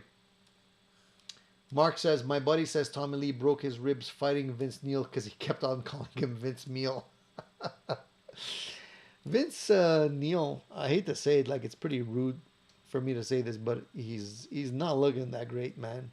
I can see where the Vince Neil nickname came from. It looks like he's been hitting the pierogies pretty hard. Um, Definitely got a weight issue happening, as well as he did have a bunch of facial plastic surgery, but at a certain point, in my opinion, at a certain point you got to give up the heydays. Like some people can rock the long hair and the rocker kind of look, but some people simply can't, and it's okay to let that go, man. It's like, everybody knows you're Vince Neil, but at a certain point, you gotta let it go. Jeff E says he's a lurker. Guys, you can ask your questions. I don't bite. Eddie Jr. wants to know, is that Les Paul made in China?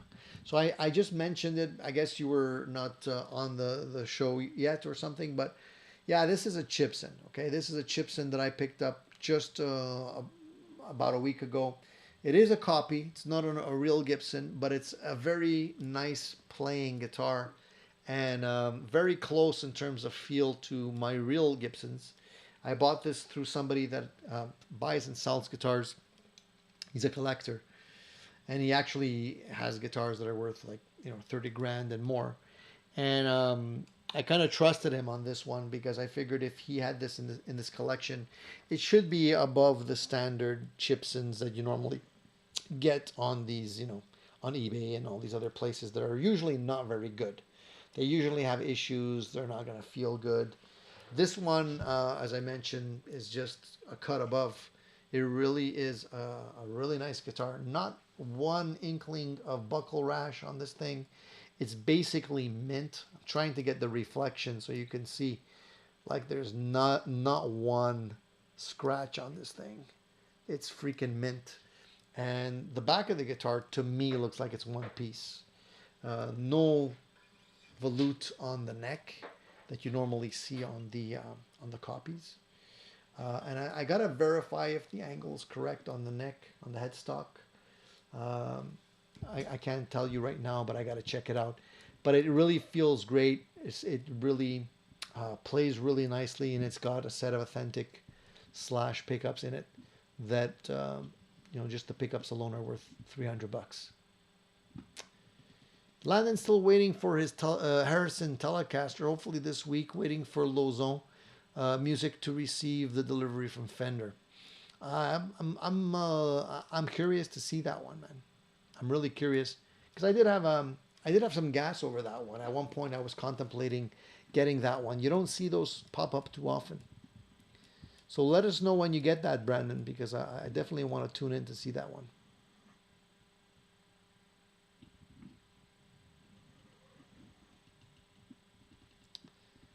All right, all right. Did you check the truss rod on the guitar yet? Of course. Keith, come on. That's the first thing I check. The truss rod is not like the Gibson truss rods. It's not the nut. It's actually like a hex key. So that, that's definitely something you'll notice right off the bat. It's not an authentic guitar, is the truss rod. But you rarely see those nuts on the Chinese ones, the Gibsons. Hitting the pierogies pretty hard. That's right, Leo. Gospel of Mark says, my buddy went to the cruise show the other night and said that they sounded awful. Band was good, but Vince Neil sounded awful. Yeah, there's a lot of people that can't do it anymore, man. It's like it takes a lot out of you. Down in New Jersey, I did want to ask my questions about the Music Man Sterling. I have a chance. At an Albert Lee, and wondering if it's worth considering. Okay, I mean, I can tell you that the Music Mans, the real Music Mans are great instruments. I did have a real Music Man Axis, and I did have a copy at one point. There's definitely a big difference between the real Music Mans and the Sterlings. That being said, I don't think the Sterlings are bad. But you will definitely see a difference between the two. That being said, you're looking at a price difference of $3,000 between an Access and a Sterling version of those guitars. I haven't tried the Albert Lee model. I'm not a big fan of that configuration, but I don't think the Sterlings are bad. If that helps you at all.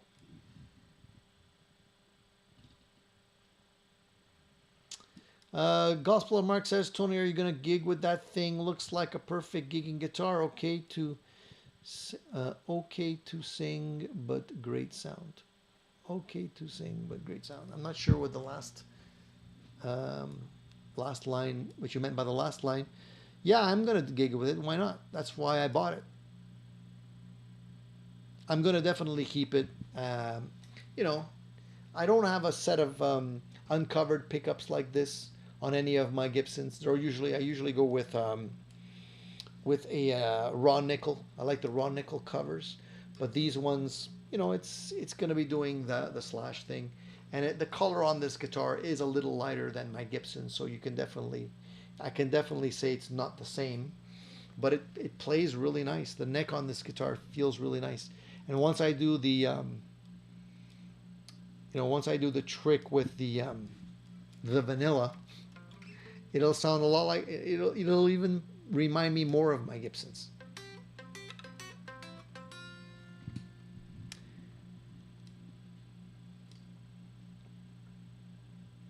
EF is using a fret rocker and fret eraser instead of getting a full fret level a fool's errand. Well, the fret rocker, you need to use a fret rocker to identify where the high frets are.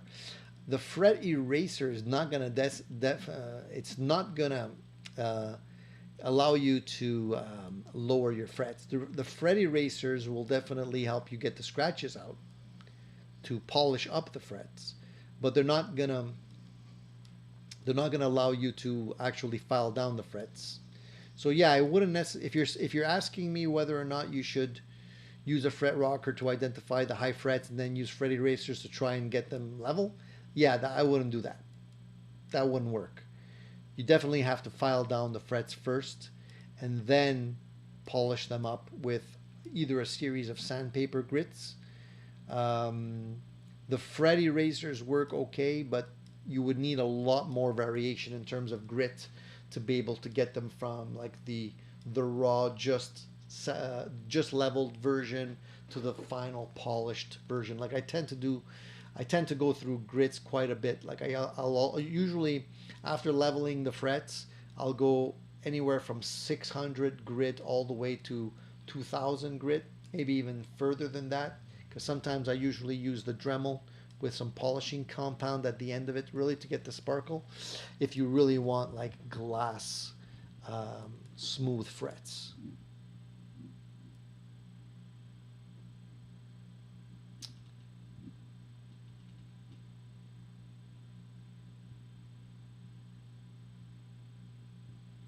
Okay, I was wondering why you were asking that. Okay. I don't know. I mean, I don't know where this one originally came from. I'm assuming China, but who knows? We don't really know, right? Cushman says, I picked up a Baja Telecaster, cheap, Baja Telecaster, cheap, nice guitar. I definitely agree. Those were on my radar also at one point. Everything's on my radar. I know I'm starting to sound like a broken record.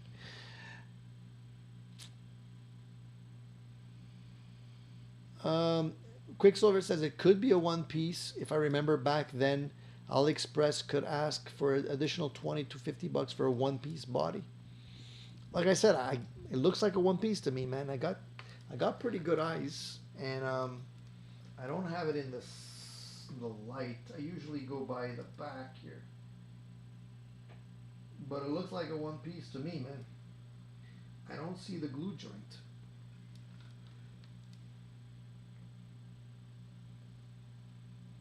I'm pretty confident. I'm pretty confident it's a one piece.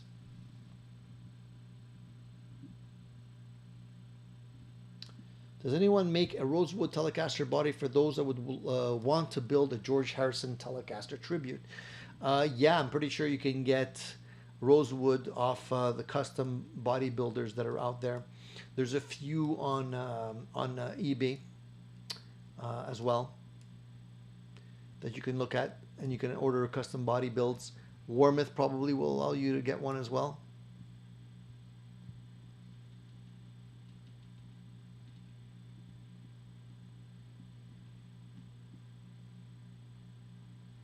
Pierogies are good. I'm actually getting hungry.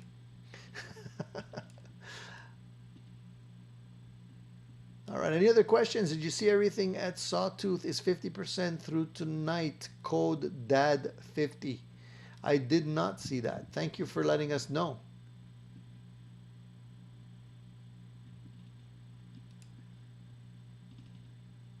Super chat, another super chat. Hey man, thanks EF. Thank you, buddy. I appreciate that.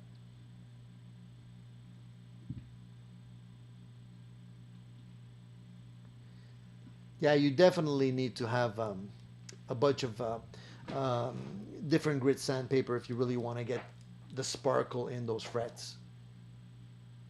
Eddie Jr. says, my Les Paul has a horrible sitar sound on the G string. Any advice on how to fix the nut? If you have a sitar sound, it's just the way the nut has been. Most of the time, it's the way the nut has been cut. Do this, Eddie. If you loosen up the G string a little bit and pull it out of the slot. lift it out of the slot vertically, like just take it and pull it up, and listen to see if it makes a pinging sound when you pull it out. If it makes a pinging sound, it could be that what's happening is that the nut slot for that string is cut too tight, too snugly, and it's not allowing the strings to slide properly. And that could be part of the problem. But the other problem could be that it is the nut slot is not cut at a proper angle. Make sure that the nut slot is cut towards the angle of the pegs. You don't want to have any kind of like string vibration in the front or behind the string where it's touching the nut. Like the entire length of string that's going through the nut should be touching the bottom and not just like in the front of it or the back of it. I don't know if I can explain it to you.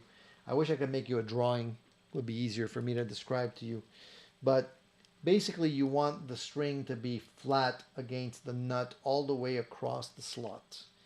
When you usually hear pinging like that, it's usually because it's touching part of the nut, but it's probably lifted off at some point so that when it vibrates, it's touching the bottom of the nut a little bit.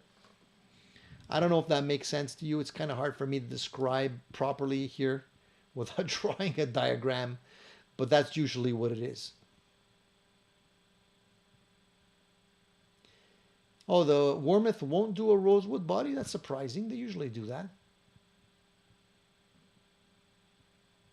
And Landon says he couldn't find a...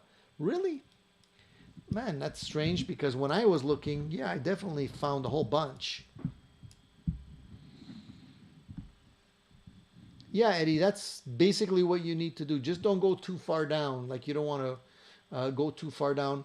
Also, your nut, another issue that you may be having is that your nut slot could already be too far down and it's touching the first fret. So if you're playing the G string and you hear like a sitar sound when you're playing it open like this, check to see that you do have a gap between the first fret. If your nut is cut too deep, you could be too close to the first fret and it's going to be touching the first fret and giving you that sitar sound also. You should have a little bit of a gap there. That's something else you want to check. Check that first, actually, because if it is that, you definitely don't want to take more meat off of your nut there. If you definitely don't want to cut out any more nut material. You can actually fix that if you went too deep by just putting a little bit of crazy glue in there, letting it harden up, and just recutting the slot. You can put a little crazy, if you have a bone nut, you can put a little crazy glue. Take a little bit of baking soda, put it on where you have the nut slot, and put a dab of crazy glue. It'll harden up, and then you can recut the nut so that it's not too low. Just a little trick you can do there. Yeah, Big D might be someplace you can get a rosewood guitar body. Let me just see here. Where else can you get a rosewood body? I know there was a few places you could have gotten rosewood. Here, let me just see here.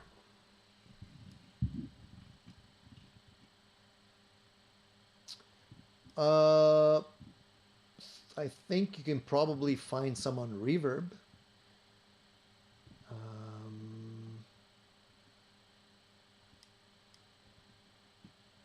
Somebody's selling one on Reverb, but they're asking $1,490 for it. So that's ridiculous. Forget that.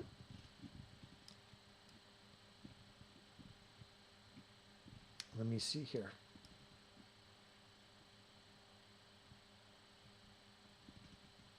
Warmouth used to do rosewood. That's why I'm surprised that they're not anymore.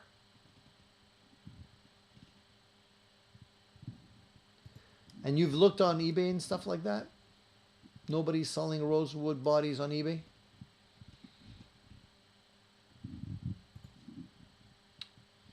Maybe it's just hard to get rosewood now. When I was looking back on these, I did see a whole bunch more. But I can see right now, yeah, there's not that many. Well, if I come across something, I'll let you know. I haven't looked in a while.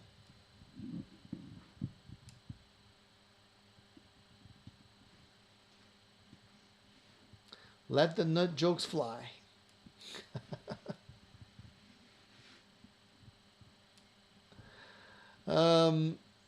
Alexander says I have an 8.1 pound Gibson / Les Paul guitar in Appetite Burst, so light, and it kills my 2004 Gibson Les Paul in beautiful Cherry Burst.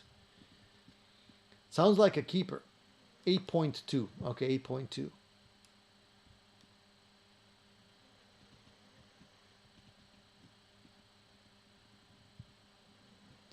Yeah, Alexander, I think you just tuned in too late, but we were talking about possibly changing the slot for the show from Sunday to some other day during the week. But it looks like the guys like Sunday, so maybe I'll just keep it on Sunday. Keep things easy. Charles says there's a couple of options on eBay, price ranges from $280 from India to $1,200. Yeah, that's a lot of money, man, just for a body.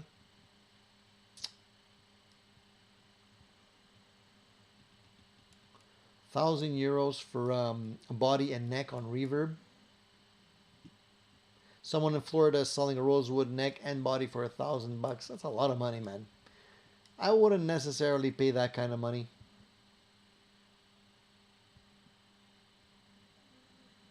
Yeah, you got to be careful.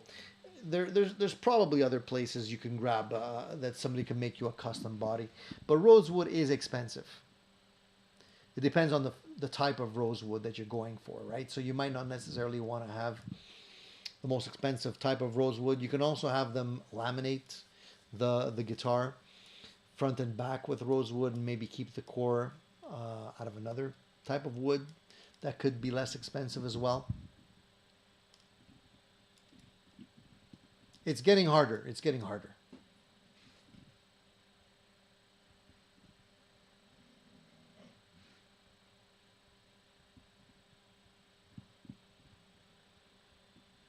Right. Okay, guys, so do we keep it going or do we call it quits? It's been almost 2 hours since I started the show.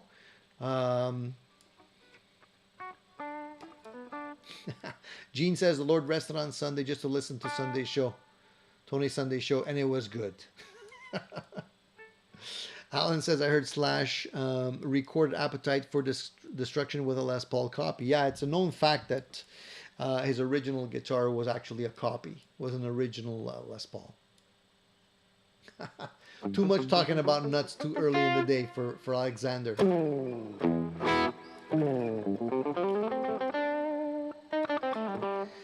Mark says, just made some last minute tweaks to my acoustic board for my gig at 2 p.m. It's 2 carbon copies, too much. I don't think so. I like the carbon copies. Well, I usually used to use my carbon copy just for slap back, and that's one of the reasons why I got rid of the carbon copy. I felt that it didn't necessarily do the slap back delay thing that well. It wasn't quick enough for me. It was a little slow. But I liked the sound of it because it was very, very nice and warm. So if you use the carbon copy for 2 different delay settings, why not?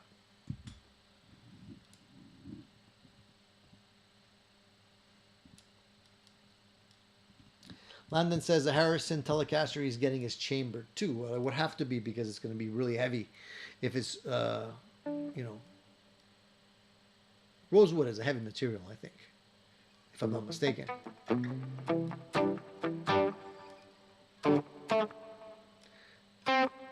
See, the delay I have going on now is actually a ping pong type of thing, but usually I don't go longer than that with my delays. I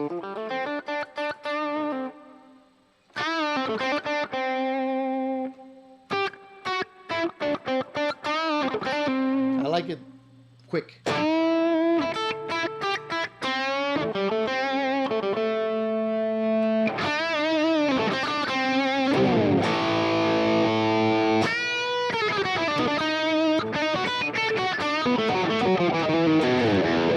Because if you go longer delays, I find it gets in the way of the single note runs. Like you don't really, it doesn't really bother you when you're doing a bunch of notes. You don't really hear it, but at the end, it gives you a little bit more.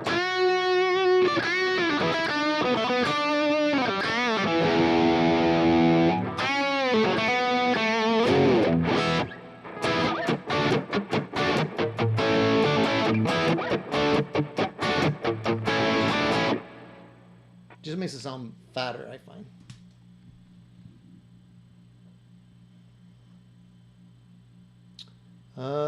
Liptech1 says Granadillo is known as Mexican rosewood and is what the fingerboard on my Kramer Beretta Special is. Yeah, there's a lot of different species of rosewood, guys. That's the thing, right?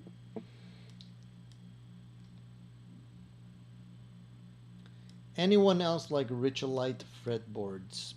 No. How did you get into playing solos lessons? Not really. I'm kind of self-taught. Doesn't it show, Rico?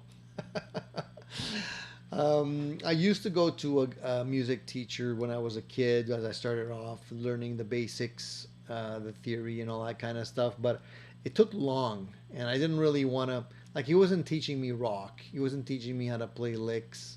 He wasn't teaching me any of that stuff, mostly just theory. So I ended up kind of stopping the lessons and learning by myself most of the time. I shouldn't have stopped lessons. I probably would have been a much better guitarist if I would have stuck with the lessons. Maybe he just wasn't the right teacher for me. But I got impatient.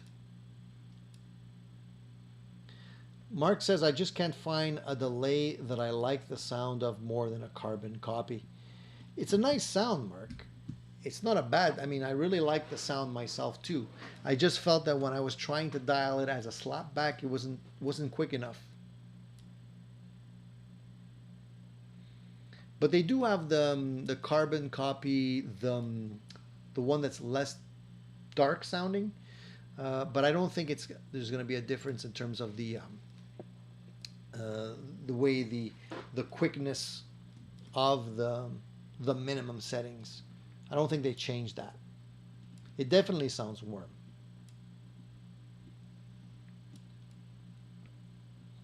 Exactly, just a short, fast delay to fatten things up. That's all I need.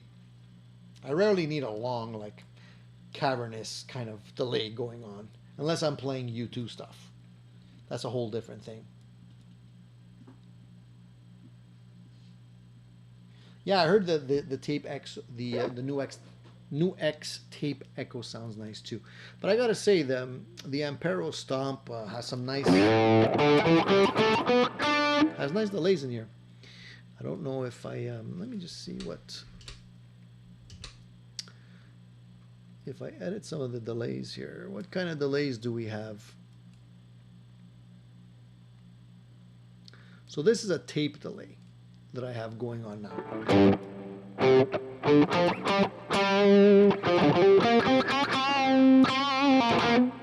That's the tape. We have a dual delay.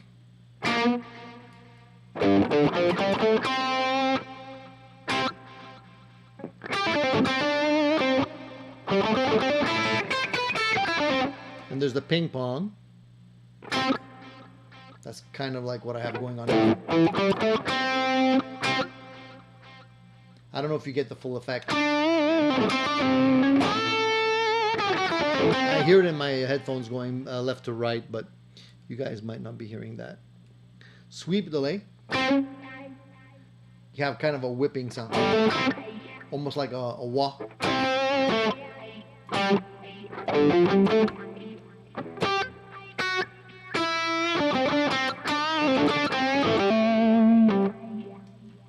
That's the sweep delay. Then we have the tremolo delay. Don't really see much of a difference there. Lo-fi, which I rarely ever use. Just doesn't sound that good to me. And then there's a ring delay. That kind of like immediate gives you like a sound, which I don't usually use. Reverse delay.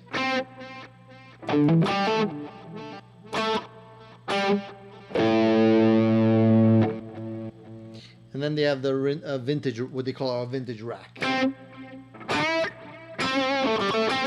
like that one.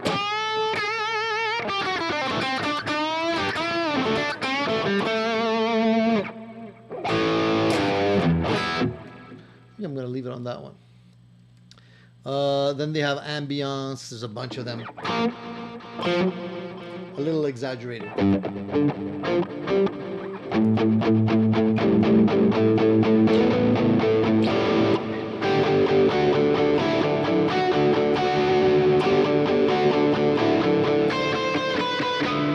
You can do crazy things like that, but ambience.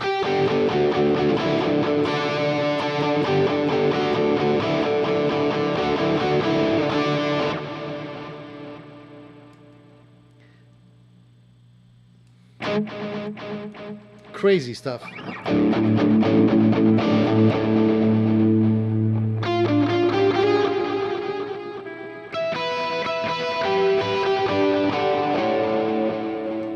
You can go crazy with all the delays. Anyways, guys, I'm not going to bore you with all these delays. There's like 27 different types of delays here.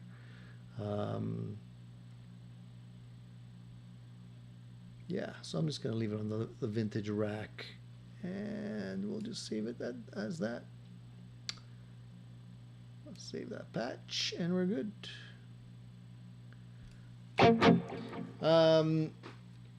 Not sure if I asked you this before. Do you prefer delay over reverb, or do you use both at all times? Or only delay for solos? I like both, but I usually use them sparingly. Like, I don't go with too crazy delays. For the reverbs also, I usually will use, like in this case here, what reverb do I have going here? It's an arena type reverb. But usually I'll do that, or a plate. Like this is a plate reverb. I find the plate reverb gets out of the way a little bit easier.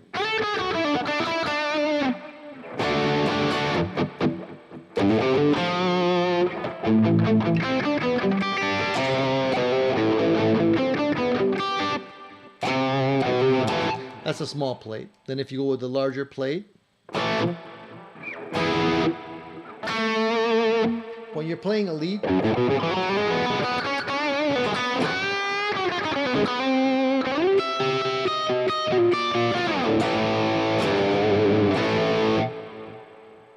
the plates look good. The plates usually sound pretty good, but I like the arena too.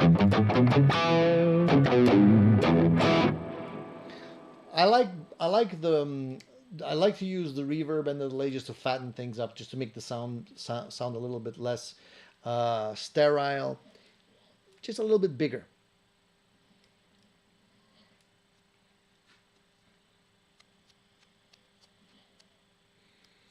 Quicksilver says, so this is the Ampero. Thought you'd be using the MG30. I'm using the Ampero here just because the MG30 is packed up in my gear. They definitely sound different. I like the sound of the Ampero. It sounds really nice too for what I need to do here. But I usually use the MG30 live. I just find it sounds a little bit more like a real setup to me. And Landon says, just go the Fender hammer tone delay pedal, pretty basic, has blue knobs, decent. I usually, in terms of delays that I usually have on my board, I usually just go with a TC Electronics one because there's a lot of different choices that I have with that pedal. With the ability to download the tone samples, I usually don't have any limitation. I can usually get whatever I want, or close to it. Yeah, a lot of times if you don't have a reverb, you can put your delay on a slap back setting like I was mentioning earlier to kind of simulate reverb a little bit. Presley says, my wife has a vintage rack. You guys kill me. That's funny. The new X analog delay reissue series is a bang-on clone of the classic Ibanez AD80. Same Panasonic chip, $60 USD. Killer, says Paul. Yeah, I know the new X has some nice delay pedals. I think they also have a clone of the of one of the classic, or they're trying to get some of those classic sounds out of the new versions that they have. There's so many good pedals out there today. It's really hard to make a distinction as to which one is going to be on top. I usually like the ability of having more flexibility in terms of different options. So the pedal that gives me the most options is usually the one I end up going with, just because I don't like to always have to swap pedals in and out. So the TC Electronics stuff has a lot of nice choices, and I usually go with that. If you're playing live, Mark, you don't really need reverb, but if you're recording or if you're in a small room like I am here, reverb does make it sound much better, I find. All right, guys. Okay, guys, so I want to go play my guitar. So if there's no other questions, I don't know.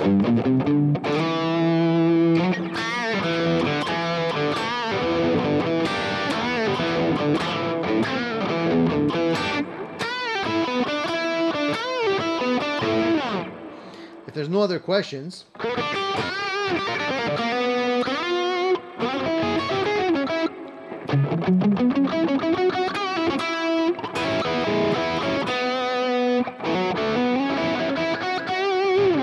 Blue Knobs would make a decent band name. Yeah, I guess it would.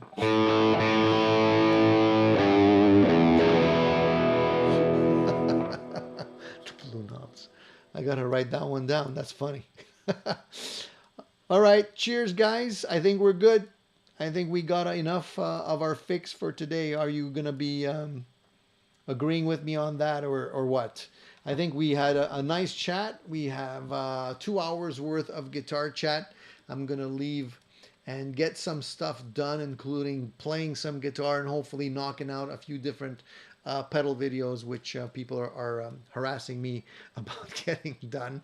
And we'll be back next Sunday. So you guys convinced me. We'll keep it on Sunday. We'll be back here next Sunday. Same time, same place, and maybe rocking some new gear. Who knows? In the meantime, guys, I want you guys to stay safe. Please keep playing your gear. Please keep giving me your comments. Keep contacting me with your comments if you wish after the shows. I'm always open to emails and texts of any kind regarding questions and whatnot. Whether it's stuff that we talked about during the show or other questions you may have, always open to answering your questions. And we'll have some more great stuff coming your way. So have a great Sunday. Have an awesome Sunday outside in the beautiful weather. And yeah, give your guitar some love. We'll be seeing each other soon. Take care, guys. See you soon.